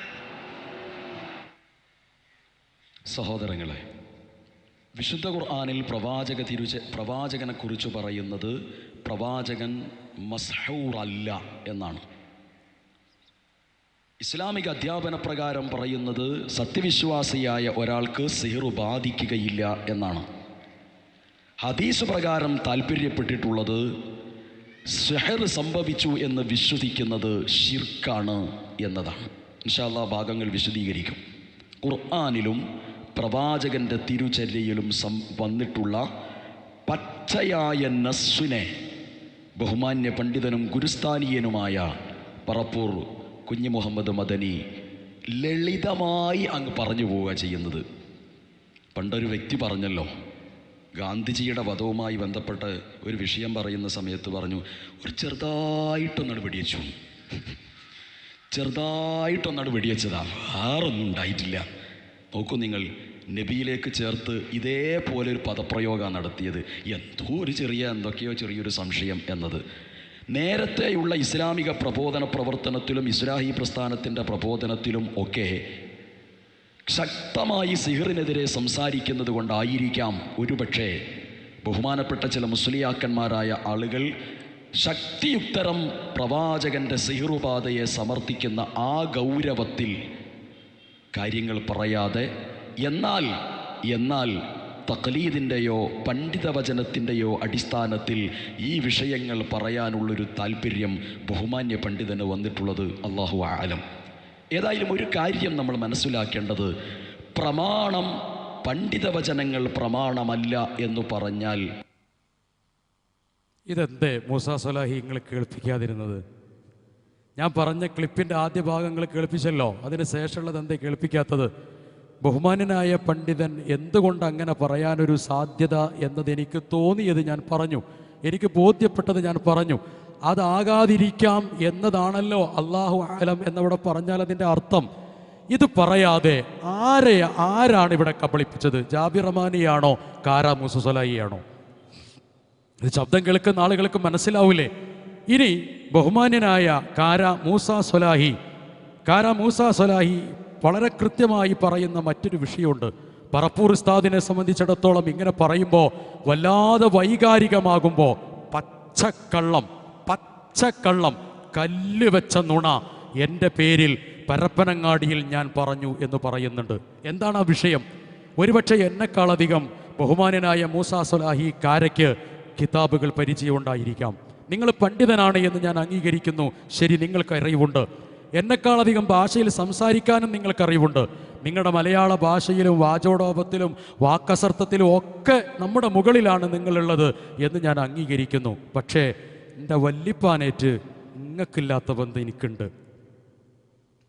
അവൻ കളവാന്ന് ഇവിടെ വന്ന് പറയല്ലേ? ഉണ്ട്. ആ പിതാമഹനോടുള്ള ബന്ധത്തിൻ്റെ അടിസ്ഥാനത്തിൽ ആ പിതാമഹൻ ഷിയയാണ് എന്ന് ഞാൻ പരപ്പനങ്ങാടിയിൽ നിന്ന് പറഞ്ഞു എന്നാണ് മൂസ സ്വലാഹി കാര പറയുന്നത്. ഞാൻ വെല്ലുവിളിക്കുന്നൊന്നുമില്ല. നിങ്ങൾക്ക് ലോകാവസാനം നടക്കുന്നതുവരെ, ലോകാവസാനം വരെ എൻ്റെ പിതാമഹൻ എന്നത് അവിടെ നിൽക്കട്ടെ, കേരളത്തിലെ മലയാളികളായ മഹാമനുഷ്യർ മുഴുവൻ അംഗീകരിക്കുന്ന സർവാധരണീയനായ പണ്ഡിതൻ കുഞ്ഞു മുഹമ്മദ് മദനി പറപ്പൂര് പോലും പരിഭാഷ എഴുതിയത് വല്ലിപ്പയുടെ പരിഭാഷയെ അവലംബിച്ചുകൊണ്ടും അതിനെ മുഖവിലക്കെടുത്തുകൊണ്ടുമാണ് എന്ന് പോലും അവർ രണ്ടുപേരും ചെറിയ മുണ്ടവും പറപ്പൂരും എഴുതി വെച്ചിട്ടുണ്ട്. ആ മുഹമ്മദ് അമാനി മൗലവിയെക്കുറിച്ച് ഞാൻ ഷിയയാണ് എന്ന് പറഞ്ഞിട്ടുണ്ട്. എന്താ മൂസ സ്വലാഹി ഷിയ എന്ന് പറഞ്ഞാൽ? ഷിയയായ ഒരു മനുഷ്യന്റെ സ്ഥാനം സ്വർഗാണോ നരകാണോ? പരപ്പനങ്ങാടിയിൽ ഷിയയാക്കി മുഹമ്മദ് അമാനി മൗലവിയെ ജാബിർ അമാനി എന്നാണ്. രണ്ടത്താണിയിൽ വന്നപ്പോൾ മുഹമ്മദ് അമാനി മൗലവിയെ മുഅ്തസിലിയാക്കി എന്നാണ്. നിങ്ങൾക്കത് കേൾക്കാം. ഗൗരവത്തിൽ ഇത് തെളിയിക്കാൻ നിങ്ങൾക്ക് ബാധ്യതയുണ്ട്. നിങ്ങൾ എവിടെയും പോയി മാപ്പ് പറയേണ്ടതില്ല. മാപ്പ് പറയാൻ 1987 വാണിയമ്പലം സുന്നി മഹല്ലിൽ മറമാടപ്പെട്ട് കിടക്കുന്ന മുഹമ്മദ് അമാനി മൗലവിയുടെ അടുക്കൽ പോയിട്ട് ഇത് പറയാൻ നിങ്ങൾക്ക് കഴിയില്ല. നിങ്ങൾ എൻ്റെ അടുക്കൽ വന്ന് മാപ്പ് പറയേണ്ടതില്ല. നിങ്ങളിത് തെളിയിച്ചാൽ മതി. എന്ത്?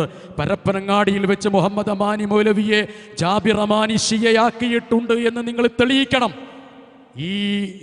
ഈ എടത്തനാട്ടുകരയിൽ മഹാപണ്ഡിതനായ അദ്ദേഹത്തെ മുഅ്തസിലിയാക്കിയിട്ടുണ്ട് ഞാൻ എന്ന് നിങ്ങൾ തെളിയിക്കണം. അദ്ദേഹം പറഞ്ഞിട്ടുള്ള കളവുകളിൽ കല്ല് വെച്ച കളവ് നിങ്ങൾക്ക് കേൾക്കാം. അമാനി മൗലവിയെ ഷിയ ആക്കാൻ നോക്കി പരപ്പനങ്ങാടി വെച്ചിട്ട് കേട്ടില്ല നിങ്ങൾ?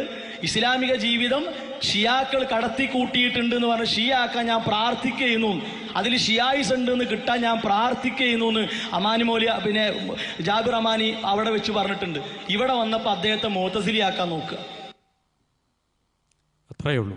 ഇത് മനുഷ്യന്മാർക്ക് മനസ്സിലാകും, വസ്തുത മനസ്സിലാകും. കൂട്ടരെ, ആരാണ് മുഹമ്മദ് അമാനി മൗലവിയെ ഷിയ എന്ന് പറയുന്നതിലേക്ക് ചേർത്തത്? ഇതൊക്കെ കേരളത്തിലെ ജനങ്ങൾ കേട്ടതാ കൂട്ടരെ. നിങ്ങൾ കാരിൽ പോയി ഒളിച്ചിരുന്നുകൊണ്ടൊന്നും ഈ സാധനം കേൾക്കാതെ കൂല. എല്ലാവരും ഇത് കേട്ടിട്ടുണ്ട്, നിങ്ങളും കേട്ടിട്ടുണ്ട് ഇല്ലേ? ഫൈസൽ മുസ്ലിയാർ വളരെ ആവേശത്തോടു കൂടിയിട്ട് കിട്ടിപ്പോയി ദീപസ്തംഭം മഹാശ്ചര്യം എന്ന അർത്ഥത്തിൽ വിശദീകരിച്ചിട്ടുള്ളൊരു ക്ലിപ്പ് നാട് നീളെ കറങ്ങി നടന്നതാണ് അല്ലേ? ഇസ്ലാമിക ജീവിതം എന്ന് പറയുന്ന മുഹമ്മദ് അമാനി മൗലവി എഴുതിയിട്ടുള്ള പുസ്തകത്തിൽ ഷിയ ആണത് പരിശോധിച്ചിട്ടുള്ളത്. ഹംസ സാഹിബ് എന്ന് പറയുന്ന അദ്ദേഹമാണത് പരിശോധിച്ചിട്ടുള്ളത്. അദ്ദേഹത്തിൻ്റെതായ തിരികെ കയറ്റലുകൾ അതിൽ നടന്നിട്ടുണ്ട് എന്ന് കൃത്യമായി നമ്മളവിടെ പറഞ്ഞു. തെളിവ് വേണമെന്ന് അവർ ആവശ്യപ്പെട്ടു. അതിൻ്റെ ഒറിജിനൽ കോപ്പി കത്തിച്ച് കളഞ്ഞിട്ടുണ്ട്. 2 വല്ലിപ്പ് മുഹമ്മദ് അമാനി മൗലവി മരണപ്പെട്ടു പോയിട്ടുണ്ട്. അതേപോലെ തന്നെ പ്രസാധകരിൽ പ്രധാനപ്പെട്ടിട്ടുള്ള ആള് അദ്ദേഹവും മരണപ്പെട്ടു പോയിട്ടുണ്ട്. ഇത് തെളിയിക്കാൻ ആവശ്യമായ ഒരു വഴിയും അവിടെ ലഭ്യമാവുകയില്ല. പിന്നീടുള്ളത് ഇത് പരിശോധിച്ചിട്ടുള്ള ഷിയയായ ഹംസ സാഹിബാണ്. അദ്ദേഹം വന്ന് ഞാൻ അതിൽ കടത്തിക്കൂട്ടിയെന്നേതായാലും പറയാനും സാധ്യതയില്ല. അതുകൊണ്ട് തന്നെ ഈ സംഗതി ഇതിൽ കടത്തിക്കൂട്ടിയിട്ടുണ്ട് എന്ന് ബോധ്യപ്പെടുത്താൻ വേണ്ടിയിട്ട് ഒരവസരം ലഭ്യമാകണമേ എന്ന് പ്രാർത്ഥിച്ചു എന്നാണ് ഞാൻ പറഞ്ഞത്. അതല്ലാതെ എൻ്റെ വല്ലിപ്പാനെ പിടിച്ച് എങ്ങനെയെങ്കിലും ഒന്ന് ഷിയാക്കി കിട്ടണേ എന്ന് ഞാൻ പ്രാർത്ഥിച്ചു എന്നാണല്ലേ? ആണോ? നിങ്ങൾ പറഞ്ഞോളിയും. ഒരുപക്ഷെ നിങ്ങളുടെ നല്ല അമലുകൾ പരലോകത്തിൽ എനിക്ക് തുണയായി വരാനുള്ള സാധ്യത പടച്ചവൻ നൽകിയതിനെ ഞാൻ ഒരിക്കലും തള്ളിക്കളയാൻ ആഗ്രഹിക്കുന്നില്ല. നിങ്ങൾ വീണ്ടും പറയണം, കളവുകൾ എന്നു തന്നെ പറയണം. എങ്കിൽ എൻ്റെ മീസാനിൽ കുറേ കനം തൂങ്ങും എന്ന് ഈ വിഷയത്തിൽ എനിക്ക് സൂചിപ്പിക്കാനുള്ളൂ. അതുകൊണ്ട് നിങ്ങൾ ഇതൊന്ന് തെളിയിക്കണം. ഇത് കളവാണോ അല്ലയോ എന്നൊന്ന് പറയണം. ശരി, ഞാൻ അവിടെ ഇസ്ലാമിക ജീവിതത്തിൽ നിന്നൊരു ഭാഗം വായിച്ചു. ആ ഭാഗം വായിച്ച സമയത്ത് അതിനെ കൃത്യമായി ഫൈസൽ മുസ്ലിയാർ അദ്ദേഹമാണ് പറഞ്ഞിട്ടുള്ളത് ഇത് ഷിയയാണ് എന്ന കാര്യം നിങ്ങൾക്കൊന്ന് കേൾക്കാവുന്നതാണ്. ഇത് ആര് പറഞ്ഞതാണ്? ഇത് നബിൻ്റെ പേരിൽ സൂഫികൾ ഉണ്ടാക്കിയ കള്ളക്കഥയാണ്. നിങ്ങൾക്ക് അത് പറ്റും, ബുഖാരി പറ്റൂല. സൂഫികൾ കെട്ടിച്ചമച്ച മൗലു ആയ കഥ നബിയുടെ പേരിൽ, ഷിയാക്കളെ അലി അബിദോന്റെ പേരിലും അത് പറഞ്ഞുണ്ടാക്കിയിട്ടുണ്ട്. ഇതെന്തെന്ന് പറയാൻ ചോദിക്കാൻ കാരണം എന്താ അറിയോ? ഇതിന് ബുദ്ധി എൻ്റെ മതത്തിൻ്റെ അടിസ്ഥാനമാണെന്നുണ്ട്. അപ്പം മൂപ്പര് വലിയ കിട്ടറായി പോയി. ദീർഘമായി കേട്ടത് കൊണ്ടാണ് അതിൻ്റെ ബാക്കി ഭാഗം പറയാത്തത്. ഇതാരാ പറഞ്ഞ്? ഞാനാണോ? അല്ലല്ലോ. ഇത് പറഞ്ഞത് ആരാണ്? ഫൈസൽ മുസ്ലിയാരാണ്. എന്നിട്ട് മൂപ്പരതിന് മറുപടി പറയണ സമയത്ത് പിന്നെ കടന്നിട്ട് ഇങ്ങനെ ഉരുളാണ് ചെയ്യുന്നത്. എന്താണ് അയാൾ പറഞ്ഞത്? അമാനി മൗലവിയുടെ തഫ്സീറിൽ മൗദൂആയ ഹദീസുകളുണ്ട്, ലഈഫായ ഹദീസുകളുണ്ട്. ബഹുമാനനായ ടി.കെ. അഷ്റഫ് സാഹിബേ, ഒരു കാര്യം ചോദിക്കട്ടെ. നിങ്ങളുടെ ഉദ്ഘാടന പ്രസംഗത്തിൽ നിങ്ങൾ പറയുന്നുണ്ടല്ലോ ഇപ്പൊ അമാനി മൗലവിയെയും തള്ളുന്നു എന്നുള്ളത്. അമാനി മൗലവിയുടെ തഫ്സീറിൽ അങ്ങനെ വന്നു ഇങ്ങനെ വന്നു എന്നൊക്കെയാണ് മർക്കസ് ദഅവക്കാർക്ക് പറയാനുള്ളത്. ഇത് ടി.കെ. അഷ്റഫിന്റെ പ്രസംഗത്തിൽ പറയുന്നുണ്ട്. ആരാ പറഞ്ഞത്? തിരുത്തണം നിങ്ങൾ. ഫൈസൽ മുസ്ലിയാരുടെ അടുക്കൽ പോയിട്ടാണ് ആദ്യം ഇത് കേൾപ്പിച്ചു കൊടുക്കേണ്ടത്. മുഹമ്മദ് അമാനി മൗലവിയെ കുറിച്ച് ഞങ്ങൾ ഒരിക്കലും തന്നെ ആ തഫ്സീറിൽ അങ്ങനെയുണ്ട് ഇങ്ങനെയുണ്ട് അവിടെ പോയി ഇവിടെ പോയി എന്ന് പറഞ്ഞിട്ടില്ല. അതിൽ ദഈഫായ ഭാഗങ്ങളുണ്ട്, മൗദൂആയ ഭാഗങ്ങളുണ്ട് എന്ന് മുസ്ലിം കേരളത്തോട് വിളിച്ചു പറഞ്ഞിട്ടുള്ള വ്യക്തി ആരാണ് എന്ന് ചോദിച്ചാൽ അതിൻ്റെ ഉത്തരം ഫൈസൽ മുസ്ലിയാരാണ് എന്നതല്ലാതെ മറ്റൊന്നും ആ വിഷയത്തിൽ പറയാനില്ല എന്നതേ സൂചിപ്പിക്കാനുള്ളൂ. അതുകൊണ്ട് ഞങ്ങളല്ല തിരുത്താൻ പോയത്. ഇനിയോ ആ അമാനി മൗലവിയുടെ തഫ്സീറിലേക്ക് ഏതെങ്കിലും ചില കാര്യങ്ങളൊക്കെ കടത്തിക്കൂട്ടിയിട്ട് അതിൻ്റെ പുതിയതായ വേർഷൻ ഉണ്ടാക്കാൻ വേണ്ടി ശ്രമിക്കുകയും ഒന്നോ രണ്ടോ വാള്യങ്ങൾ ഇറക്കുകയും ചെയ്യുന്ന ആളുകളുണ്ടല്ലോ, അവരുമാണ് ഈ വിഷയത്തിൽ പ്രതിസ്ഥാനത്ത് നിൽക്കേണ്ടത്. ബഹുമാനനായ ഉമർ മൗലവി തർജുമാനുൽ ഖുർആൻ ഉണ്ടല്ലോ, ഈ തർജുമാനുൽ ഖുർആൻ 100% ഉമർ മൗലവിയുടേതല്ല എന്നാരാ പറഞ്ഞത്? അമാനി മൗലവിയുടെ തഫ്സീറിൽ ദഈഫുണ്ട്, മൗദൂഉണ്ട്, ഹദീസിൽ ദുർബലമായ ഹദീസുകളുണ്ട് എന്നാരാ പറഞ്ഞത്? ഫൈസൽ മുസ്ലിയാരാണ് പറഞ്ഞത്. ഈ തർജുമാനുൽ ഖുർആനിൽ, ഉമർ മൗലവിയുടെ തർജുമാനുൽ ഖുർആനിൽ 100% ഉമർ മൗലവി എഴുതിയതല്ല എന്ന് പറഞ്ഞത് ആരാണ്? അദ്ദേഹത്തിൻ്റെ മകനായ ബഹുമാന്യ പണ്ഡിതൻ മുബാറക് സാഹിബ്. എവിടെയാ പറഞ്ഞത്? തർജുമാനുൽ ഖുർആന്റെ മുഖവരെടുത്ത് നോക്കിയാൽ മതി, അതിലുണ്ട്. ഞാൻ ഗൾഫിൽ നിന്ന് വരാറുണ്ട്, ഗൾഫിൽ നിന്ന് വന്നിട്ട് ഈ പരിഭാഷ വായിക്കാറുണ്ട്. ഉപ്പയുടെ അവസാന സമയത്ത് അഥവാ ഉമർ മൗലവിയുടെ അവസാന സമയത്ത് ഇത് അങ്ങോട്ടും ഇങ്ങോട്ടും വായിക്കുമ്പോൾ ഞാൻ ചില തിരുത്തലുകൾ പറയാറുണ്ട്. ആ തിരുത്തലുകൾ ഞാൻ ശരിയാണെന്ന് ഉമർ മൗലവി പറയാറുണ്ട്. അങ്ങനെ ഉമർ മൗലവി എന്നോട് പറഞ്ഞു ഇനി അയക്കുള്ളതൊക്കെ കൂടി ചേർത്ത് കണ്ടാണ് പൂർത്തീകരിച്ചോണ്ടിയും എന്നെന്നോട് പറഞ്ഞു. ഞാനത് ചെയ്തിട്ടുണ്ട് എന്ന് മൂപ്പര് മുഖവരി പറയുന്നുണ്ട്. ഓരോ വേർഷൻ ഇറങ്ങുമ്പോൾ ഓരോ തരം വേർഷനാണ് ഉമർ മൗലവിയുടേത് എന്ന് അലിമദനി പറയാനുള്ള കാരണം അതാണ് എന്ന് എടത്തനാട്ടുകരയിലെ സഹോദരങ്ങൾ മനസ്സിലാക്കേണ്ടതുണ്ട്. അതുകൊണ്ട് പ്രിയപ്പെട്ട സഹോദരങ്ങളെ, അടുത്ത ഭാഗം പ്രത്യക്ഷ ബുദ്ധിയും ഹദീസുമായി ബന്ധപ്പെടുത്തിയൊരു വിഷയമാണ്. ഇവിടെയാണ് മൂസ സ്വലാഹി കാര ഇല്ല ജാബിർ റഹ്മാനി എന്ന് ആവർത്തിച്ച് പറയുന്നുണ്ട്. അതിന് നേരെ മറുപടി ഉണ്ട് മൂസ സ്വലാഹി എന്നാണ്. ഞാനത് തെളിയിക്കാം, കൃത്യമായി പറഞ്ഞു തരാം. ഒന്ന്, ഹദീസിൻ്റെ സ്വീകാര്യതയുടെ നിബന്ധനകൾ പറയുന്നിടത്ത് പ്രത്യക്ഷ ബുദ്ധി എന്നുപയോഗിച്ചിട്ടുണ്ട്. ഇല്ല എന്നാണ് ഉപ്പര് പറയണത്. അറബിയിലില്ല എന്ന് ഉപ്പര് പറഞ്ഞു. മലയാളത്തിലെങ്കിലും ഒന്ന് കാണിച്ചെന്ന് പറഞ്ഞു. ഇല്ല, കളവാണ്, കച്ചുകെട്ടി പറയാണ് എന്നാണ് പറഞ്ഞിട്ടുള്ളത്. ആ വാദം ആദ്യം ഒന്ന് പഠിക്കണം. എന്താണ് മൂപ്പര് പറഞ്ഞ വാദം? സ്വഹീഹായ ഒരു ഹദീസ് പ്രത്യക്ഷ ബുദ്ധിക്ക് എതിരാവുകയില്ല എന്നാണ്. അങ്ങനെയല്ല. ഒരു ഹദീസ് സ്വഹീഹാകണമെങ്കിൽ പ്രത്യക്ഷ ബുദ്ധിക്ക് എതിരാവാൻ പാടില്ല എന്നാണ്. അപ്പോൾ ഒരു ഹദീസ് സ്വഹീഹായ അതിൻ്റെ അർത്ഥം എന്താ? പ്രത്യക്ഷ ബുദ്ധിയുടെ അരിപ്പയിലിട്ട് അരിച്ചതിന് ശേഷം അതിൽ കുഴപ്പമില്ല എന്ന് ബോധ്യപ്പെട്ടതിൻ്റെ അടിസ്ഥാനത്തിൽ ആ നിദാന ശാസ്ത്രപ്രകാരം അത് സ്വഹീഹായിട്ടുണ്ട് എന്നാണ്. സ്വഹീഹായത് എങ്ങനെയാണ്?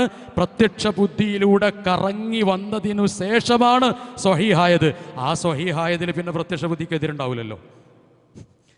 ഇതൊരു വാദ. അതാണ് മുസ്ലിം ലോകം അംഗീകരിച്ചിട്ടുള്ളൊരു കാര്യം.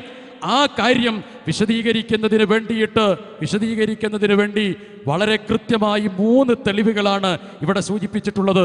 ആദ്യം അദ്ദേഹത്തിൻ്റെ പ്രസംഗം ഒന്ന് കേൾക്കാം.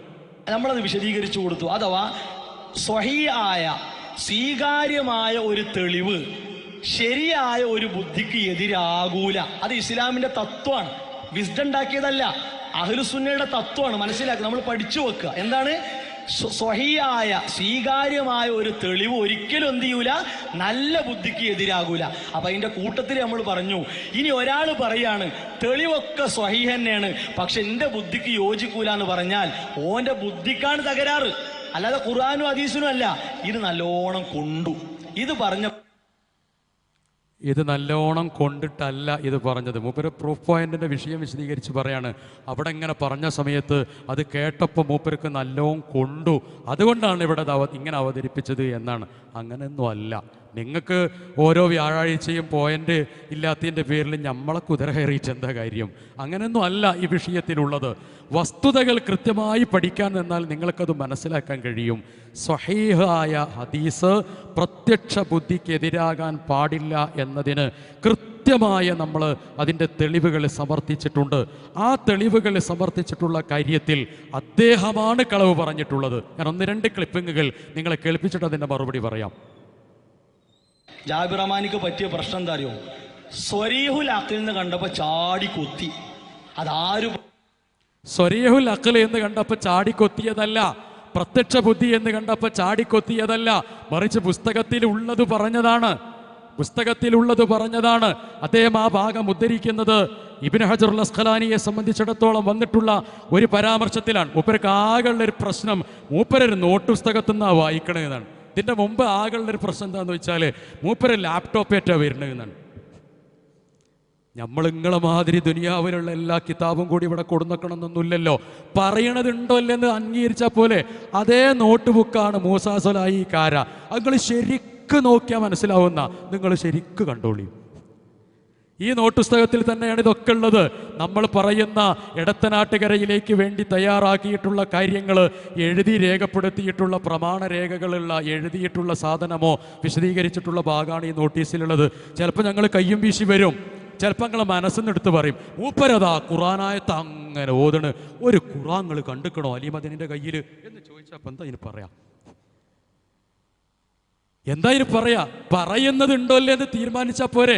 നോട്ട് പുസ്തകത്തിന്റെ പേര് പറഞ്ഞിട്ടാണോ? പുസ്തകമാണ് കൊണ്ടുവരേണ്ടതെങ്കിൽ പുസ്തകം കൊണ്ടുവന്ന് പറയും, പുസ്തകമല്ലാതെ വിഷയമാണ് പറയേണ്ടതെങ്കിലോ വിഷയം കൊണ്ട് പറയും. അതില്ലെങ്കിൽ നിങ്ങളതില്ല എന്ന് പറഞ്ഞാൽ മതി. ഇബ്നു ഹജറുൽ അസ്ഖലാനി അദ്ദേഹം രേഖപ്പെടുത്തിയിട്ടുള്ള ഒരു ഭാഗം, അദ്ദേഹത്തിന്റെ ഗ്രന്ഥത്തിൽ ഫതുഹുൽ ബാരിയിൽ വന്നിട്ടുള്ള ഒരു പരാമർശം ഇവിടെ പറഞ്ഞിട്ടുണ്ട്. ആ പരാമർശത്തിൽ സ്വരീഹുൽ അഖ്ലിനെതിരാണ് എന്നൊരു ഭാഗം ഞാൻ അവിടെ വായിച്ചിരുന്നു. അദ്ദേഹം പറയുന്നത് അത് ഇബ്നു ഹജറുൽ അസ്ഖലാനിയുടേതല്ല എന്നാണ്. അത് ഇബ്നു ഹജറുൽ അസ്ഖലാനിയുടേതല്ല. ആർക്കപ്പയിൽ തർക്കമുള്ളത്? ഫതുഹുൽ ബാരിയിൽ ആ ഭാഗം പറഞ്ഞിട്ടുണ്ട്. എന്താണ് ആ ഭാഗം? ഇസ്തശ്കല ഹാദൽ ഹദീസു ലികൗനിഹി യുഖാലിഫു സ്വരീഹൽ അഖ്ലി എന്നാണ്. സ്വരീഹുൽ അഖ്ലുമായി ബന്ധപ്പെടുത്തിയ വിഷയത്തിൽ, ഈ ഹദീസുമായി ബന്ധപ്പെടുത്തിയ ഒരു പരാമർശത്തിൽ ഇസ്തശ്കല, പ്രശ്നങ്ങൾ ഉണ്ടായിട്ടുണ്ട്, സംശയങ്ങൾ ഉണ്ടായിട്ടുണ്ട് എന്നൊരു പരാമർശം വളരെ കൃത്യമായി ഖാദി അബൂബക്കർ ഇബ്നുൽ അറബിയുടെ ഭാഗം ചേർത്തുകൊണ്ട് ഇബ്നുൽ ഹജറുൽ അസ്ഖലാനി രേഖപ്പെടുത്തിയിട്ടുണ്ട്. അതിൻ്റെ ശേഷമുള്ളത് എന്ത് എന്നുള്ളതല്ല, വിഷയമാണ് ഇവിടെ മർമ്മം. എന്താണ് വിഷയം? സ്വരീഹുൽ അഖ്ലി എന്ന് പറയുന്ന ഒരു മാനദണ്ഡ പ്രകാരം ഇന്ന ഹദീസുകളിൽ അഭിപ്രായ വ്യത്യാസങ്ങൾ കടന്നു വന്നിട്ടുണ്ട് എന്ന് ഇബ്നു ഹജറുൽ അസ്ഖലാനിയുടെ ഫതുഹുൽ ബാരിയിൽ ആ വിഷയമില്ലേ? ഫതുഹുൽ ബാരി ഏതായിരുന്നാലും ഖാദി അബൂബക്കർ ഇബ്നുൽ അറബിയുടേതല്ലല്ലോ. ഖാദി അബൂബക്കർ ഇബ്നുൽ അറബിയുടെ ഉദ്ധരണിയെ രേഖപ്പെടുത്തിയിട്ട് ഫതുഹുൽ ബാരിയിൽ ആ ഭാഗം പറയുകയാണ് ചെയ്യുന്നത്. ഞാൻ സൂചിപ്പിക്കുന്നത് വസ്തുത സ്വരീഹുൽ അഖ്ലിനെതിരായിട്ടുണ്ട് എന്നിവിടെ പറഞ്ഞിട്ടുണ്ടോ ഇല്ലയോ എന്ന കാര്യമാണ്. അതവിടെയുണ്ട്. ഇനി അടുത്ത ഭാഗം നിങ്ങൾ കേട്ടോളൂ. ഞാൻ പറഞ്ഞത് കളവാണെന്ന് പറയുന്നത് കൃത്യമായി പറഞ്ഞു, അത് കളവല്ല, ഉള്ളതാണ് പറഞ്ഞത്. അടുത്ത ഭാഗം നിങ്ങൾ കേട്ടോളൂ. ജാബിർ റഹ്മാനി സാഹിബ് എന്നെ പറഞ്ഞ പോലെ വിസ്ഡം ഇറക്കിയ പുസ്തകമാണ്, ഒരു മാറ്റവും വരുത്തിയിട്ടില്ല. നിങ്ങൾ പറഞ്ഞ പോലെ ആ ഭാഗത്തൊരു മാറ്റവും വരുത്തിയിട്ടില്ല. നിങ്ങളൊന്ന് കാണിച്ചു തരികയാണെങ്കിൽ ഇൻഷാ അല്ലാഹ് ഞങ്ങൾ തന്നെ വായിച്ചോളാം. ഈ പുസ്തകത്തിന് വേറെ പ്രത്യേകത എന്താ അറിയോ? ഇത് ഞങ്ങൾ കാണിച്ചു തരല്ല, വായിക്കുന്നേ. ഇതാണ് പറപ്പൂർ കുഞ്ഞുമുതൂലിയുടെ പുസ്തകം. ഞാൻ ഈ പുസ്തകം അന്ന് വായിച്ചിട്ടില്ല. അത് വായിക്കാത്ത സമയത്ത് മൂപ്പർക്ക് തോന്നി അതിലുണ്ടാകാത്തോണ്ടാണോ അല്ലാഹു ആലം അത് തോന്നിയതാണോ തോന്നാത്തതാണോ എനിക്ക് അറിഞ്ഞൂടാ. ഇനി അടുത്തതിൽ വന്നിട്ട് കളവ് എന്ന് പറഞ്ഞ് ചാടണ്ട. ഇവിടെ കൃത്യമായി ഈ പുസ്തകത്തിൽ ഈ ഭാഗം ഉണ്ട്. എന്താണത്? ആശയപരമായ വൈകല്യം. ആശയപരമായ വൈകല്യം. ഇസ്ലാമിക നിയമസംഹിതകളെല്ലാം തന്നെ ബുദ്ധിക്കും ചിന്തയ്ക്കും നിരക്കുന്നതാണ്. അതിനെതിരായി പറയപ്പെടുന്ന വചനങ്ങൾ സംശയിക്കേണ്ടിയിരിക്കുന്നു. ഉദാഹരണമായി നൂഹ് നബിയുടെ കപ്പൽ കഅബയെ 7 പ്രാവശ്യം പ്രദക്ഷിണം നടത്തിയ ശേഷം 2 റക്അത്ത് നമസ്കരിച്ചു എന്ന ഒരു വ്യാജ വചനം നബിയുടേതായി ആരോപിക്കപ്പെട്ടു. കാരണം ആരോപിക്കപ്പെട്ടു എന്ന് കാണാം. എന്നാൽ ഈ വാക്ക് വ്യാജമാണെന്ന് നിദാന ശാസ്ത്രജ്ഞന്മാർ കേട്ട മാത്രയിൽ തന്നെ വിധിച്ചിട്ടുണ്ട്. നൂഹ് നബിയുടെ കപ്പലെ തവാഫ് നടത്തിയിട്ട് 2 റക്അത്ത് നിസ്കരിച്ചു എന്ന് ഒരു വചനമായി, നബി വചനമായി പറയപ്പെടുന്നുണ്ട് എന്ന്. അതെങ്ങനെയാണ് തെറ്റാണെന്ന് പറഞ്ഞത്? സ്വരീഹുൽ അഖൽ, വസ്തുതാപരമായ ബുദ്ധിയുടെ അടിസ്ഥാനത്തിലാണ് അത് വിശകലനം ചെയ്തത്. ഇസ്ലാമിക നിയമസംഹിതകളെല്ലാം തന്നെ ബുദ്ധിക്കും ചിന്തയ്ക്കും നിരക്കുന്നതാകണം. അത് നിരക്കാത്തത് കൊണ്ടാണ് അത് അംഗീകരിക്കാൻ പറ്റാത്തത് എന്ന് പറഞ്ഞത്. ഈ പുസ്തകം സുന്നത്ത് അർത്ഥവും പ്രാധാന്യവും കുഞ്ഞ് മുഹമ്മദ് മദനി പറപ്പൂർ എഴുതിയിട്ടുള്ളതാണ്. യുവത പ്രസിദ്ധീകരിച്ചിട്ടുള്ളതാണ്. ആ പ്രസിദ്ധീകരിച്ചിട്ടുള്ള പുസ്തകം വിസ്ഡം പ്രസിദ്ധീകരിച്ചിട്ടുണ്ട്. വിസ്ഡം പ്രസിദ്ധീകരിച്ച പുസ്തകത്തിലും ഈ ഭാഗമുണ്ട്. ആ ഭാഗം തന്നെ മറ്റ് ചില പുസ്തകങ്ങളിലും രേഖപ്പെട്ട് കാണാവുന്നതാണ്. മൂസാ സ്വലാഹിക്കാര വിനയത്തോടുകൂടി പറയുന്നു, എൻ്റെ പേരിൽ കളവാണ് ഇല്ല, കാണിച്ചു തന്നാൽ വായിക്കാം എന്ന് പറഞ്ഞിട്ടുള്ളത് കാണിച്ചു തന്നിട്ടുണ്ട്, വായിച്ചിട്ടുണ്ട്, കളവല്ല എന്ന് ബോധ്യപ്പെടുത്തിയിട്ടുണ്ട്. അടുത്തത് ആ പുസ്തകമാണിത്, സ്വഹീഹ് മുസ്ലിം സമ്പൂർണ്ണ മലയാള പരിഭാഷ. ഇത് നിങ്ങളുടെ കയ്യിലുള്ള ആ കോപ്പി തന്നെ. കാരണം ഇത് വേറെ അങ്ങനെ കോപ്പി ഇറങ്ങാൻ സാധ്യത ഇല്ലാത്തൊരു പുസ്തകം ആയതുകൊണ്ട് അതേ സാധനം നോക്കിക്കോളി. ഇതിൻ്റെ 50 മുതൽ വായിച്ചോളി, ഇനി വേണ്ട 40 മുതൽ വായിച്ചോളി. അങ്ങനത്തെ ഒരു പ്രയോഗം കാണിച്ച് ഈ പറഞ്ഞ പേജിൽ ഇല്ല ജാബിർ റഹ്മാനി സാഹിബ്, ഇല്ല. ഉണ്ട് മൂസ സ്വലാഹി, ഉണ്ട്. അതുകൊണ്ടാണ് പറയണത്, എല്ലാ സ്നേഹവും വെച്ചുകൊണ്ടാണ് പറയണത്, എല്ലാ ബഹുമാനം തന്നുകൊണ്ടാണ് പറയണത്. ഇതിലില്ല. നിങ്ങൾ പച്ച മലയാളത്തിൽ താനി മുഅ്തസിലിയത്ത് സ്ഥാപിക്കാൻ, പിഴച്ച വിഭാഗത്തിന്റെ ആശയം സ്ഥാപിക്കാൻ നിങ്ങൾ കടന്ന് പ്രയാസപ്പെടുക. അത് കാണുമ്പോൾ പറയില്ല, ഇതിലില്ല. ഇത് കാണുമ്പോൾ മനസ്സിലാകുന്നുണ്ട് ആരാണ് ഈ പ്രയാസപ്പെടുന്നത്, എവിടെയാണ് ഈ പ്രയാസം. മുഅ്തസിലിയ വിഭാഗത്തിന്റെ വാദം സമർത്ഥിക്കാനല്ല. ശരി, അങ്ങനെയൊന്നും ഇതിലില്ല എന്നാണല്ലോ നിങ്ങൾ പറഞ്ഞ വാദം അനുസരിച്ച്. അങ്ങനെയൊന്നും ഇതിലില്ല. നിങ്ങൾ മുഅ്തസിലിയയുടെ വാദമാണ് സമർത്ഥിക്കാൻ ശ്രമിക്കുന്നത് എന്നാണ്. ഇതിലുണ്ടെങ്കിൽ ആ വാദം മുഅ്തസിലിയാണെന്നല്ലേ എൻ്റെ അർത്ഥം. ശരി, ഒന്നാമത്തെ മുഅ്തസിലി എണ്ണിക്കോ, കുഞ്ഞ് മുഹമ്മദ് മദനി പറപ്പൂര്. ഇനി മാപ്പ് പറയണമെന്ന് പറയണ്ട. അതിലുണ്ടെങ്കിൽ അതിൻ്റെ അർത്ഥം എന്താണ്? മുഅ്തസിലിയ വാദമാണ് എന്നല്ലേ. ശരി, ഇതാണ് സ്വഹീഹ് മുസ്ലിം. ഈ സ്വഹീഹ് മുസ്ലിമിന്റെ പരിഭാഷയിൽ അത് ഉണ്ട്. 51 അദ്ദേഹം പറയുന്നത് 51 41 മുതലാക്കുക. ഇല്ല, മലയാളത്തിൽ അത് ഇല്ല എന്നാണ് ആവർത്തിച്ച് പറയുന്നത്. അത് കളവാണ്. അതിലുണ്ട്. ഉപ്പര് പറയുന്നൊരു ഭാഗം അള്ളാഹുവിൻ്റെ തൗഫീഖോട് കൂടിയിട്ട് അദ്ദേഹത്തിൻ്റെ നാവിലൂടെ പടച്ചവൻ ഒരു കാര്യം കൂടി പറഞ്ഞിട്ടുണ്ട്. ഇതിന് വേറെ എഡിഷനോ വേറൊരു പതിപ്പോ ഇല്ല, അതുകൊണ്ട് അങ്ങോട്ടൊന്നും പോകണ്ട എന്നതാണ്. അദ്ദേഹത്തിൻ്റെ കയ്യിലുള്ളതിൽ അതില്ല എങ്കിൽ അത് മറ്റൊരു പതിപ്പാണ്. ഇതാണ് മുസ്ലിമിൻ്റെ പരിഭാഷ, മലയാള സമ്പൂർണ്ണ പരിഭാഷ. ഇതിലെ 51-ാമത്തെ പേജിൽ ഈ ഭാഗമുണ്ട്. ആശയപരമായ വൈകല്യം എവിടെയാണെന്നറിയോ? വ്യാജ ഹദീസുകൾ വേർതിരിക്കാനുള്ള മാനദണ്ഡങ്ങൾ എന്ന് പറയുന്നിടത്ത് 51-ാമത്തെ പേജിൽ പറയുന്നു, ആശയപരമായ വൈകല്യം. ഇസ്ലാമിക നിയമസംഹിതകളെല്ലാം തന്നെ ബുദ്ധിക്കും ചിന്തക്കും നിരക്കുന്നതാണ്. അതിനെതിരായി പറയപ്പെടുന്ന വചനങ്ങൾ സംശയിക്കേണ്ടിയിരിക്കുന്നു എന്നതാണ്. ഇതിലുണ്ട്. എന്താ ചെയ്യേണ്ടത്? അപ്പൊ നിങ്ങൾ പറഞ്ഞതാണ് കളവ്, അത് ഇതിലുണ്ട്. ഇനി നിങ്ങൾ കൊണ്ടുവന്ന പുസ്തകത്തിൽ അതില്ലെങ്കിൽ കിടത്തനാട്ടുകരയിലെ മാലോകരായ ആളുകൾ എന്താ മനസ്സിലാക്കേണ്ടത്? അത് വേറൊരു എഡിഷനാണ് എന്നല്ലേ. ആ എഡിഷനിൽ നിന്ന് ഒഴിവാക്കി എന്നല്ലേ. അങ്ങനെയാണെങ്കിൽ അടുത്ത പ്രസംഗത്തിൽ നിങ്ങൾ വന്ന് പറയൂ, എൻ്റെ കയ്യിലുള്ള മുസ്ലിമിൽ അതില്ല എന്നാണെങ്കിൽ ശരി. അങ്ങനെയാണെങ്കിൽ വല്ലാഹി ഞാൻ അങ്ങനെ മനസ്സിൽ വിചാരിച്ചിട്ടോ, ഞാൻ അങ്ങനെ വാണ്ടിക്കാട് വഴി പോണ സമയത്ത് മൂസാ സ്വലാഹി കാർ അവിടെ ഉണ്ടെങ്കിൽ നിങ്ങൾ ആ മുസ്ലിം ഒന്ന് തരും, എനിക്ക് ചെറിയൊരു ആവശ്യമുണ്ട്, മടക്കത്ത് തരാമെന്ന് പറഞ്ഞാണ്ട് അതൊന്ന് വാങ്ങിയാലോ എന്ന് ഞാൻ ആഗ്രഹിച്ചു. എൻ്റെ സുഹൃത്തിനോട് ഞാനത് പങ്കുവെക്കുകയും ചെയ്തു, തമാശയായിട്ടാണെങ്കിലും ശരി. കാരണം അതിലില്ലെങ്കിൽ 2 മുസ്ലിം ഉണ്ട് എന്നല്ലേ ഇപ്പൊ മൂപ്പര് പറയണത്, അതിലില്ല എന്നാണ്. ഒന്നുകിൽ നിങ്ങൾ പറഞ്ഞത് കളവ്, അതിലുണ്ടായിട്ടും ഇല്ല എന്ന് പറഞ്ഞു, അല്ലെങ്കിലോ എൻ്റെ പേരിൽ നിങ്ങൾ പറഞ്ഞിട്ടുള്ളത് ശുദ്ധകളവ്, അതിലുണ്ട് എന്ന കാര്യം കൃത്യമായി രേഖപ്പെടുത്തുകയാണ്. അതിൽ മാത്രമല്ല ഇവിടെ ഒരു ഡോക്യുമെൻ്ററി ഇട്ടിട്ട് പറഞ്ഞല്ലോ, ആ ഡോക്യുമെൻ്ററി പള്ളിയുമായി ബന്ധപ്പെടുത്തിയ ഒരു പരാമർശമുള്ള ഡോക്യുമെൻ്ററിയാണ്, മർക്കസു ദഅവയാണ് എന്നാണ്. അത് മർക്കസു ദഅവയൊന്നും അല്ല. നാട്ടിലിറങ്ങണ എല്ലാ ഡോക്യുമെൻ്ററിയും നമ്മളിലേക്ക് ചേർത്ത് പറയേണ്ടതില്ല. പരസ്യം വന്നിട്ടുണ്ടാകും, പമ്പിൻ്റെ പരസ്യമുണ്ട്, ആ കമ്പിൻ്റെ പരസ്യമൊക്കെ ഞങ്ങൾ പ്രസിദ്ധീകരണത്തിൽ വരലുണ്ട്. അത് ആ പരസ്യത്തിൻ്റെ അടിസ്ഥാനത്തിൽ ഞങ്ങൾ കമ്പി നടത്തുക. ഞങ്ങളതാണോ ആ കമ്പി? പാലക്കാടുള്ള ബഹുമാനപ്പെട്ട ഒരാളുടേതാണ് ആ കമ്പി. ശരി, അങ്ങനെ പല പരസ്യമുണ്ട്. ഈസി കുക്കിൻ്റെ പരസ്യമുണ്ട്, അത് ഞങ്ങളതാ. പരസ്യമുള്ളതിൻ്റെ അടിസ്ഥാനത്തിൽ മർക്കസു ദഅവയുടേതാണെന്ന് പറയാൻ പറ്റുമോ? അങ്ങനെയാണെങ്കിൽ പലതും അങ്ങനെ പറയേണ്ടി വരും. അങ്ങനെ പള്ളിയുമായി ബന്ധപ്പെടുത്തിയിട്ടുള്ള വിഷയത്തിൽ ഹദീസിനെ പരിഹസിക്കുന്നു എന്ന് പറഞ്ഞിട്ടുണ്ട്. ശരി, ഇതിലെ മൂന്നാമത്തെ നിബന്ധനയായി പറയുന്നത് ഖുർആനിൻ്റെ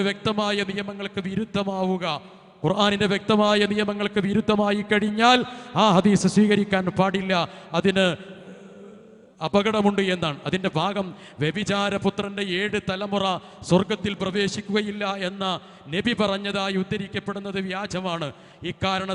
ഇക്കാരണത്താലാണത് വിധിക്കപ്പെട്ടത്. കുറ്റം ചെയ്ത ഒരാളും മറ്റൊരാളുടെ കുറ്റം വഹിക്കേണ്ടതില്ല എന്ന ഖുർആൻ വചനത്തിനെതിരാണ് ഉപര്യുക്ത ആശയം എന്നതാണ്. പല്ലിലെ കൊല്ലാനുള്ള തെളിവ് പറയുന്നിടത്ത് ഏതോ ഒരു പള്ളി എന്തോ ചെയ്ത കുറ്റം ഇപ്പുറത്തും വിധിക്കപ്പെട്ടിട്ടുണ്ട് എന്നതാണ് അതിൻ്റെ വിശദീകരണങ്ങളിൽ വന്നിട്ടുള്ളത് എന്ന് കാണാൻ കഴിഞ്ഞിട്ടുണ്ട്.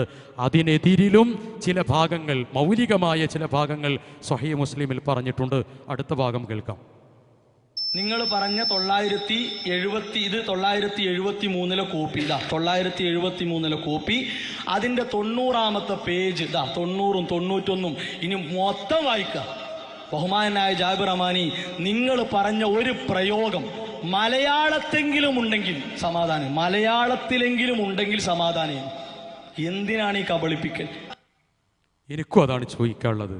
എന്തിനാണ് മൂസാ സ്വലാഹി ഈ കബളിപ്പിക്കൽ? ഇതാണ് 71 ഇറങ്ങിയിട്ടുള്ള നബിചര്യം ഇസ്ലാം ശരീഅത്തിൽ അതിൻ്റെ സ്ഥാനവും. ഇപ്പം നിങ്ങൾ കണ്ടല്ലോ ഇതിന് ചാടിയത്. അത്ര പഴക്കമുള്ളൊരു പുസ്തകമാണിത്. ആ പുസ്തകത്തിൽ മുഹമ്മദ് അമാനി മൗലവിയുടെ ഈ പുസ്തകത്തിൽ ഇതുണ്ട്. ഇനി ഞാൻ ഇതിൽ നിന്ന് വായിക്കാത്തത് എന്താണെന്ന് ചോദിച്ചാൽ, ഇത് അത്രയും ഇതിൻ്റെ പേജുകൾ 71 ആയതുകൊണ്ട് തന്നെ ദുർബലമാണ്. അതുകൊണ്ട് ഇതേ പുസ്തകത്തിൻ്റെ പരാമർശം ഞാൻ മറ്റൊരു പുസ്തകത്തിൽ നിന്ന്, അഥവാ ഇതിൻ്റെ തന്നെ മറ്റൊരു കോപ്പിയിൽ നിന്നാണ് വായിക്കുന്നത്. ഇനി അത് പറഞ്ഞു വരണ്ട. ഇത് വായിക്കാത്തത് ഇപ്പോഴും ചാടി. ഇത് വായിക്കാത്തത് ഇത് അത്രമേൽ ദുർബലമായതുകൊണ്ടാണ്. ഈ ഗ്രന്ഥമല്ല, ഇതിൻ്റെ പേജ്. അതും പറയും അമാനി മൗലവിയുടെ ഇസ്ലാമിക ശരീഅത്ത് ദുർബലമാണ് എന്ന് പറഞ്ഞു. പേടിയാണ് ഇവിടെ, മുണ്ടിയ കളവ്.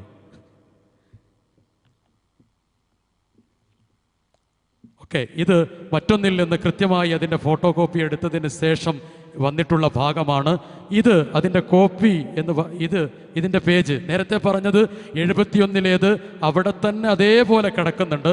2ാമത്തെ പതിപ്പ് അഥവാ 1986 ഏപ്രിലുള്ള ഭാഗമാണ് ഞാൻ വായിക്കുന്നത്. ഇത് അമാനി മൗലവിയുടെ പരിഭാഷപ്പെടുത്തിയിട്ടുള്ള നബിചര്യം ഇസ്ലാം ശരീഅത്തിൽ എന്ന് പറയുന്ന പുസ്തകത്തിലാണ്. ഇത് മലയാളത്തിൽ അതുണ്ട്. അദ്ദേഹം പറയുന്നത് ബുദ്ധി എന്ന് പറയുന്നൊരു പദമെങ്കിലും കാണിച്ചു തരുമെന്നാണ്. ഇത് ബുദ്ധി എന്ന് പറയുന്ന പദം കൊണ്ടൊരു തല്ലാണിതിൽ. ഓക്കെ, തിരിച്ചും മറിച്ചും ഇതിൽ ബുദ്ധിയുണ്ട് എന്ന കാര്യം മാലിക് സലഫിയുടെ പ്രസംഗത്തിലുണ്ട്. അപ്പം അതിൻ്റെ ക്ലിപ്പിംഗ് ഇടാൻ എനിക്ക് സമയമില്ലാത്തത് കൊണ്ടാണ് പറയാത്തത്.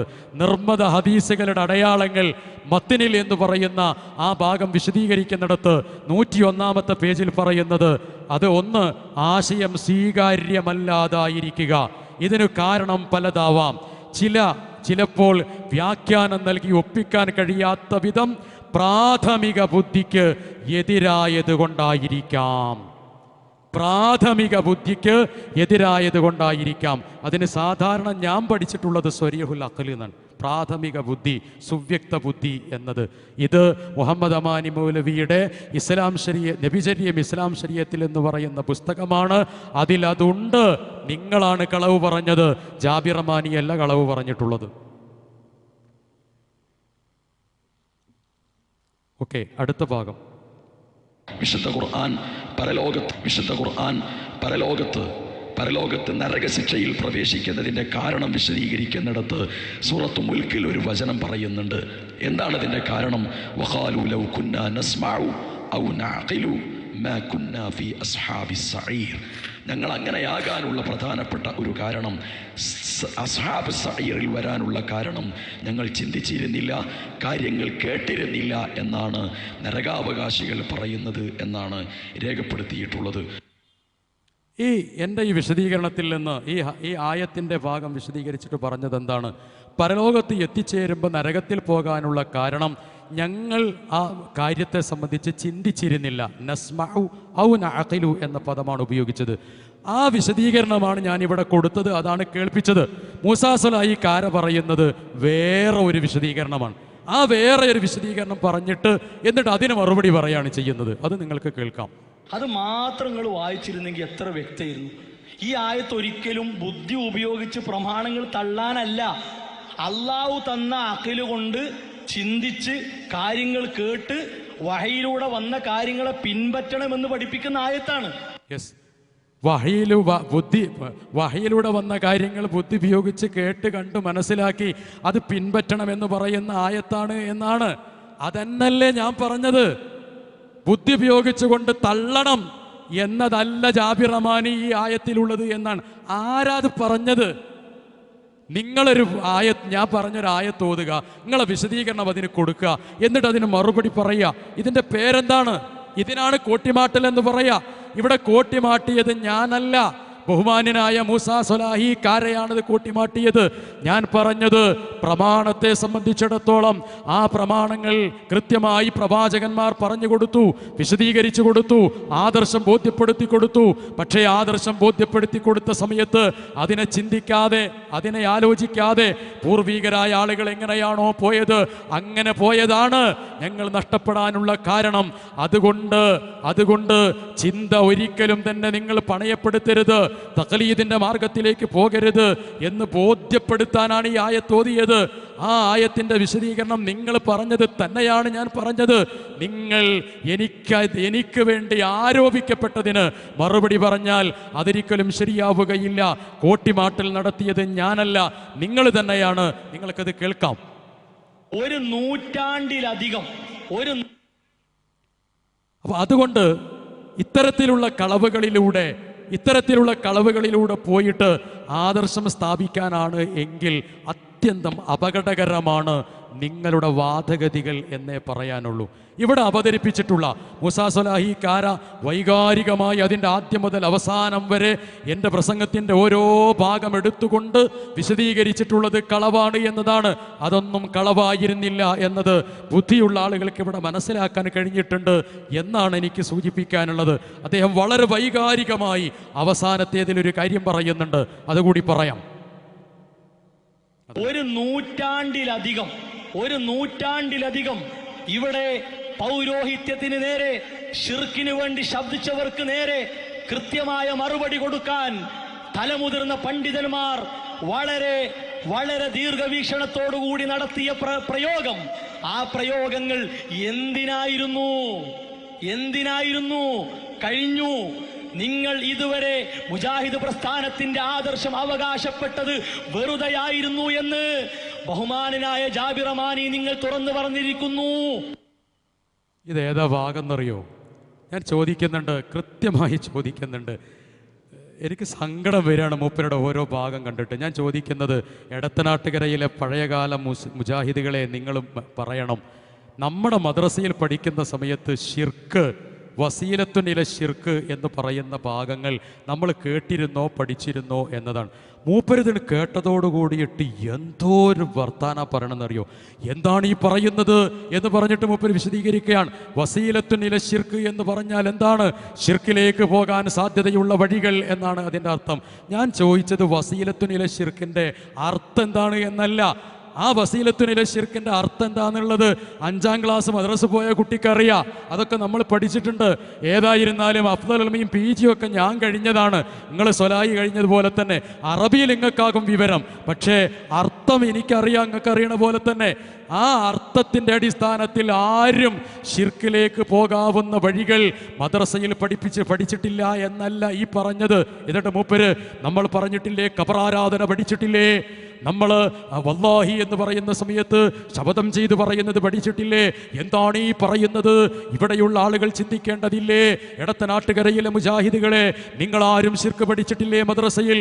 ശിർക്കിലേക്ക് വരുന്ന വഴികൾ പഠിച്ചിട്ടില്ലേ മദ്രസയിൽ എന്നാണ്. ഇതേ ഭാഗം തന്നെ TK അഷ്റഫ് അദ്ദേഹത്തിൻ്റെ സംസാരത്തിലും പറയുന്നുണ്ട്.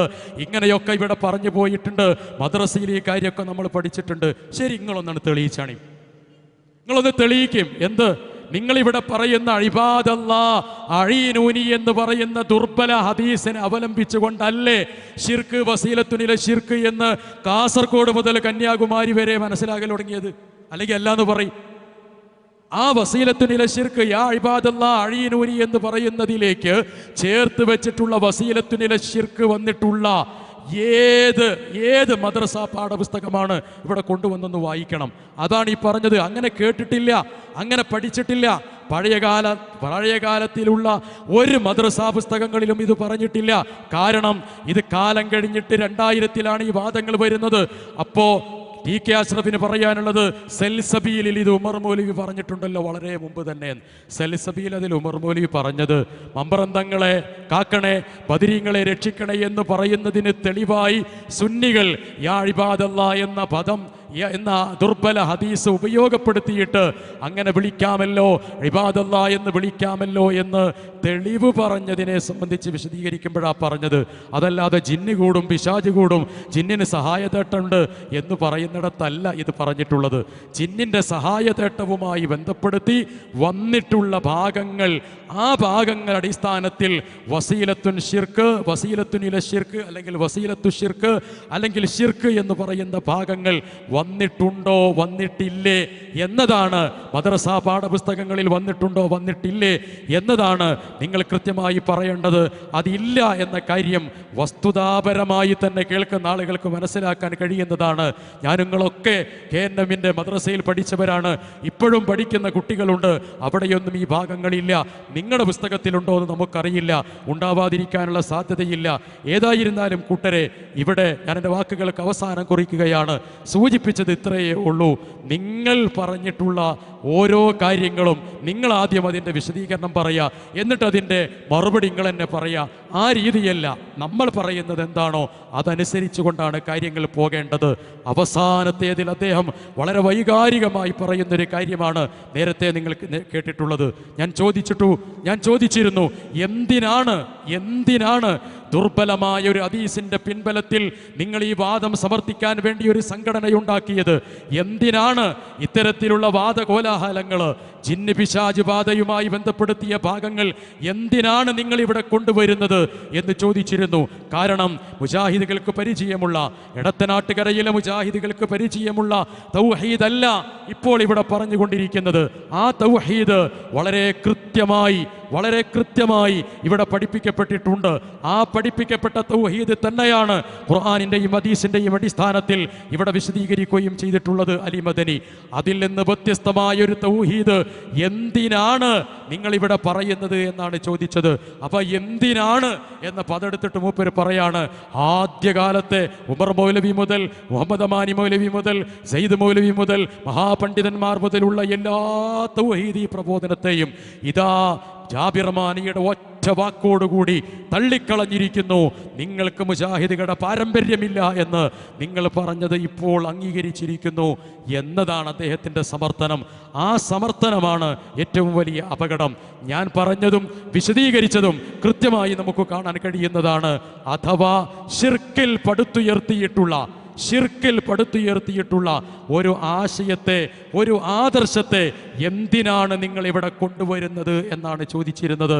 കേരളത്തിലെ ജനങ്ങളോട് 10-12 കൊല്ലമായി ഈ ശിർക്കിൽ രൂപപ്പെട്ട ദുർബല ഹദീസിൽ രൂപപ്പെട്ട വിഷയം എന്തിനാണ് കൊണ്ടുവരുന്നത് എന്നാണ് സൂചിപ്പിച്ചത്. ഞാൻ അവസാനിപ്പിക്കുന്നു. ആ ഭാഗങ്ങൾ ഹുസൈൻ സലഫിയുടെയും അതേപോലെ തന്നെ CP സലീമിൻ്റെയും വാക്കുകളിലൂടെ കേൾക്കാം നമുക്ക്. അടിമകളെ, നിങ്ങൾ എന്നെ സഹായിക്കണേ. ദുർബലമായ ഹദീസാണ്. അതിലെ വാർത്താനം മുജാഹിദീങ്ങൾ അവിടെ തന്നെ നിർത്തും. ദുർബലമായ ഒരു സംഗതിയെ പറ്റി നമുക്ക് എന്താ ചർച്ച? വിജനപ്രദേശത്ത് ഒറ്റപ്പെട്ടു പോയാൽ അവിടെ ഉണ്ടാകാൻ സാധ്യതയുള്ള ജിന്നുകളോ മലക്കുകളോ സഹായിക്കുന്നു വിചാരിച്ചിട്ട് വിളിച്ചോളൂ. ആ ഹദീസ് ലൈഫാണ്, ലൈഫാണ്, ലൈഫാണ്. ഇതാർക്കും സ്വീകരിക്കാൻ പറ്റുമോ? അതിന്റെ അടിസ്ഥാനത്തിൽ ജിന്നെ കാക്കണെന്ന് വിളിച്ചാൽ ഷിർക്കാണ്, ഷിർക്കാണ്, ഷിർക്കാണ്. ആർക്കാ തർക്കം? ഹുസൈൻ സലഫി പറഞ്ഞത് ദുർബലമായ ഹദീസാണിത്. മുജാഹിദുകൾ അപ്പം നിർത്തും, അവിടെ നിർത്തുന്നാണ്. എന്ത് TK അഷ്റഫ് സാഹിബ് നിങ്ങൾ നിർത്താത്തത്? ഹുസൈൻ സലഫിൻ്റെ വാക്കുകൾക്ക് വേണ്ടേ? ശിർക്കായ ഹദീസാണ്, മുജാഹിദുകൾക്ക് ആ വിഷയം വേണ്ട എന്ന് CP സലീം പറയുന്നു. എന്തേ കാരാമൂസ സ്വലായിങ്ങൾക്ക് ആ ഭാഗം വേണ്ടേ? ഇതേ നമുക്ക് ചോദിക്കാനുള്ളൂ. പിന്നീട് ഇവിടെ വന്നിട്ടുള്ള വിമർശനങ്ങളിൽ പ്രധാനപ്പെട്ട 1-2 ഭാഗങ്ങൾ ജസ്റ്റ് സൂചിപ്പിച്ചു കൊണ്ട് പോകാം. പരപ്പനങ്ങാടിയിൽ ഈ വിഷയം കൃത്യമായി വിശദീകരിച്ചിട്ടുള്ളതാണ്. ഒന്ന്, സർവമത സത്യവാദത്തിലേക്ക് ചേർത്തുകൊണ്ട് പറഞ്ഞിട്ടുള്ളൊരു കാര്യമാണ്. CM മൗലവി അദ്ദേഹം മുസ്തഫയുടെ അദ്ദേഹത്തിൻ്റെ ഖുർആനുമായി ബന്ധപ്പെടുത്തി അദ്ദേഹത്തിൻ്റെ ഏതോ ഒരു കണ്ടെത്തലിൻ്റെ പുസ്തകം, ആ പുസ്തകത്തിൽ മുഖവര എഴുതിയ സമയത്ത് CM മൗലവി മുഅത്തസിലിയ വാദമാണ് സമർപ്പിച്ചിട്ടുള്ളത്, സർവമത സത്യവാദമാണ് പറഞ്ഞിട്ടുള്ളത് എന്ന്. എല്ലായിടത്തും ഇത് പറയലാ പണി. അതിൻ്റെ മറുപടി പറഞ്ഞാലും പറയും, ഇനിയും പറയും. കാരണം വേറൊന്നും പറയാല്ലാത്തതുകൊണ്ട് ഇതെങ്കിലും പറയണ്ടേ എന്ന നിലക്കായിരിക്കാം. ഏതായിരുന്നാലും ശരി, മർക്കസു ദഅവക്ക് ഇങ്ങനൊരു ആദർശമില്ല. സർവമത സത്യവാദം എന്ന് പറയുന്ന ഒരു ആദർശം മർക്കസു ദഅവക്കില്ല. ആ സർവമത സത്യവാദം പ്രചരിപ്പിക്കാൻ വേണ്ടി നമ്മൾ ആരെയും ഏൽപ്പിച്ചിട്ടുമില്ല, ചുമതലപ്പെടുത്തിയിട്ടുമില്ല. മറിച്ച് അതിനെതിരായി ധാരാളം പ്രഭാഷണങ്ങൾ നിർവഹിച്ചിട്ടുള്ളതാണ്. ഈ സ്റ്റേജിലിരിക്കുന്ന സമീർ സ്വലാഹി കഴിഞ്ഞ ശബാബിൻ്റെ ഗോൾഡൻ ജൂബിലി പ്രൗഢോജ്വലമായ പരിപാടിയിൽ ഈ വിഷയം തന്നെ എടുത്തുകൊണ്ട് സംസാരിച്ചിട്ടുള്ള കാര്യമാണ്. യുവത ആ വിഷയത്തിൽ ഒരു പുസ്തകം തന്നെ പ്രസിദ്ധീകരിച്ചിട്ടുണ്ട്. സർവമത സത്യവാദം എന്ന് പറയുന്നത് കേരളത്തിൽ മുസ്തഫ കൊണ്ടുവന്ന അല്ലെങ്കിൽ ചേകനൂര് കൊണ്ടുവന്ന ആര് കൊണ്ടുവന്നാലും ശരി, അങ്ങനെയൊരു വാദം മർക്കസു ദഅവക്കില്ല, അഭിപ്രായമില്ല. ഒരു കാരണവശാലും അത്തരത്തിലുള്ള അഭിപ്രായങ്ങൾ പറയുന്നത് മർക്കസു ദഅവയുടെ ആദർശമോ അഭിപ്രായമോ ആയി പരിഗണിക്കാൻ സാധിക്കുകയും ഇല്ല. രണ്ടാമത്തത് സിറാത്ത് പാലം. ഇത് മാലിക് സലഫിയുടെ സംസാരത്തിൽ വന്നൊരു ഭാഗമാണ്. ഇവർ സിറാത്ത് പാലത്തെ എതിർക്കുന്നു, തള്ളിക്കളയുന്നു എന്നതാണ്. ഇസ്ലാം വിശ്വാസവാള്യം ഹദീസ് സമാഹാരത്തിൻ്റെ വിശ്വാസവാള്യത്തിലെ 606, 607, 608 ഹദീസുകൾ നിങ്ങൾ പരിശോധിച്ചു കഴിഞ്ഞാൽ എന്താണ് സിറാത്ത് പാലം, എന്താണ് അതിനെക്കുറിച്ചുള്ള വിഷയങ്ങൾ, അതൊരിക്കലും മുജാഹിദ് പ്രസ്ഥാനത്തിലെ മർക്കസു ദഅവ അതൊരിക്കലും തന്നെ നിഷേധിക്കാൻ പോയിട്ടില്ല. അവിടെ എന്താണ് അതിൻ്റെ വിശകലനം എന്ന കാര്യം കൃത്യമായി രേഖപ്പെടുത്തിയത് കാണാൻ കഴിയുന്നതാണ്. 2, മീസാൻ, പരലോകത്തുള്ള മീസാനിനെ സംബന്ധിച്ചും ഇവർക്ക് നിഷേധമാണുള്ളത് എന്നതാണ് ഈ ഹദീസ് സമാഹാരത്തിലെ 1-ാം വാള്യത്തിലെ 594-ാമത്തെ ഹദീസിൽ ഈ ഭാഗം കൃത്യമായി വിശദീകരിച്ചിട്ടുള്ള കാര്യമാണ്. അതെ,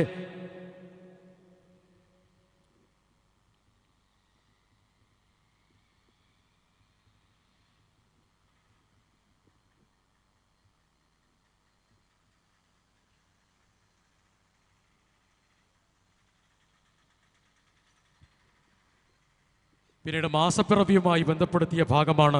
മാസപ്പിറവിയുടെ വിഷയത്തിൽ മുജാഹിദ് മർക്കസു ദഅവ സ്വീകരിക്കുന്ന നിലപാടുകൾ, ആ നിലപാടുകൾ കൃത്യമായി പ്രമാണത്തിൽ നിന്നുള്ള നിലപാടാണ്. പ്രമാണത്തിന് വിരുദ്ധമായ ഒരു നിലപാട് മർക്കസു ദഅവ ഈ വിഷയത്തിൽ സ്വീകരിച്ചിട്ടില്ല. നിങ്ങളുടെ നിലപാട് സ്വീകരിച്ചാൽ മാത്രമേ പ്രാമാണികമാവുകയുള്ളൂ എന്ന് അംഗീകരിക്കാൻ മർക്കസു ദഅവക്ക് കഴിയുകയും ഇല്ല. ജിന്നി രോഗമുണ്ടാക്കും, അതൊരിക്കലും തന്നെ പ്രാമാണികമായി തെളിയിക്കാൻ കഴിയാത്ത കാര്യമാണ്. സംസം വെള്ളവുമായി ബന്ധപ്പെടുത്തി അതിനെ നിഷേധിക്കുന്നു, തള്ളിക്കളയുന്നു, അതിനൊരു പോരിശയുമില്ല എന്ന രീതിയിലുള്ള സംസാരമാണ്. ഏതെങ്കിലും തരത്തിൽ ബർക്കത്ത് എന്ന നിലയ്ക്ക്, തബറുക്ക് എന്ന നിലയ്ക്ക് സ്വീകരിക്കപ്പെടാവുന്നൊരു വെള്ളമായി സംസമിനെ സംബന്ധിച്ചുള്ള പരാമർശം ഹദീസുകളിൽ വരാത്തത് കൊണ്ട് തന്നെ ആ ഭാഗം ഒരിക്കലും മർക്കസു ദഅവ സ്വീകരിക്കുന്നില്ല. മറിച്ച് സംസം വെള്ളവുമായി ബന്ധപ്പെടുത്തി നിങ്ങൾ ഉന്നയിക്കുന്ന, അതിനെ തള്ളിക്കളയുന്നു, ഉപേക്ഷിക്കുന്നു, ഒരു പരിഗണനയും കൊടുക്കുന്നില്ല എന്നത് ആരോപണം മാത്രമാണ്. അതേപോലെ തന്നെ മാഉ സംസം ലിമാ ശുരിബ ലഹു എന്ന് പറയുന്ന ഹദീസ്, ആ ഹദീസ് തള്ളിക്കളയുന്നു എന്നതാണ് കൃത്യമായി നമ്മളത് പറയാറുണ്ട്. ആ ഹദീസുമായി ബന്ധപ്പെടുത്തി മുസ്ലിം ലോകത്തിലെ പണ്ഡിതർ വ്യത്യസ്ത അഭിപ്രായങ്ങൾ പറഞ്ഞിട്ടുണ്ട്. ആ അഭിപ്രായങ്ങൾ മർക്കസു ദഅവയിലെ ആളുകൾ പറയുക മാത്രമാണ് ചെയ്തിട്ടുള്ളത്.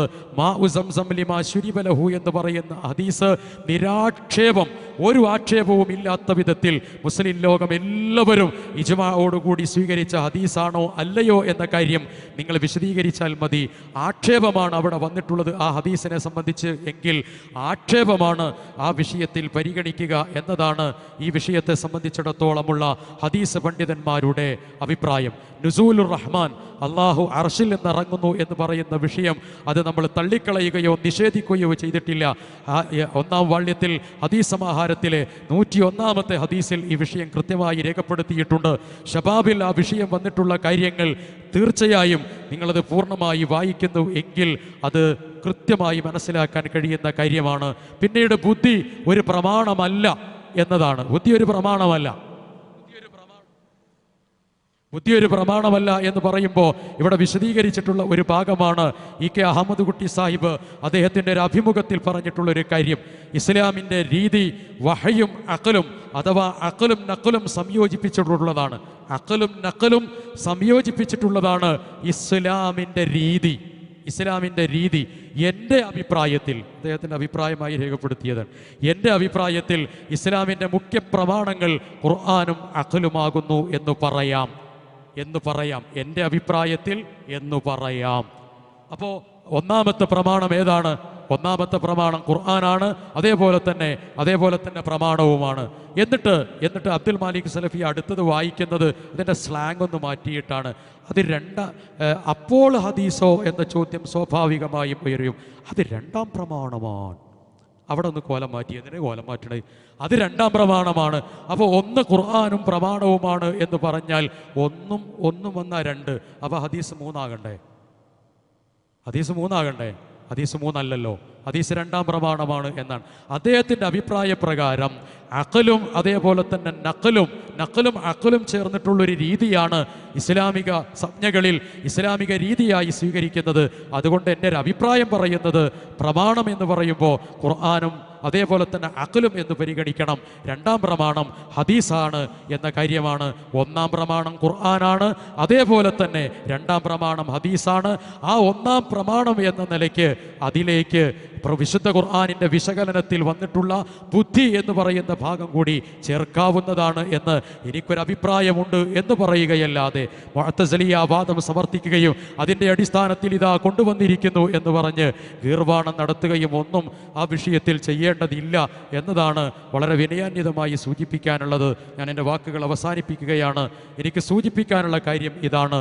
നിങ്ങൾ ഓരോ വിഷയങ്ങളും ഇവിടെ കളവിൻ്റെ അടിസ്ഥാനത്തിലാണ് സമർത്ഥിക്കുന്നത് എങ്കിൽ തീർച്ചയാണ് നിങ്ങളുടെ ആദർശം ഈ ഇടത്തനാട്ടുകരയിലെ ജനങ്ങൾക്ക് കൃത്യമായി മനസ്സിലാക്കാൻ കഴിയും. കളവാണ് എന്ന് പറഞ്ഞ കാര്യങ്ങൾ കളവല്ല എന്ന കാര്യം ഇവിടെ തെളിയിക്കുകയും സമർത്ഥിക്കുകയും ചെയ്തിട്ടുണ്ട്. ഏതെങ്കിലും ഭാഗങ്ങൾ സമയത്തിൻ്റെ പരിമിതി കൊണ്ട് വിട്ടുപോയിട്ടുണ്ട് എങ്കിൽ ഇൻഷാ അല്ലാഹ് അടുത്ത ദിവസമോ അടുത്ത തവണയോ ഈ വിഷയത്തിൽ നിങ്ങൾ മറുപടി പറയുന്ന സമയത്ത് തീർച്ചയായും അത് വിശകലന വിധേയമാക്കാം എന്നതാണ് സൂചിപ്പിക്കാനുള്ളത്. ഇത് ഹക്കും ബാത്തിലും വേർതിരിക്കപ്പെടേണ്ട ഒരു കാര്യമാണ്.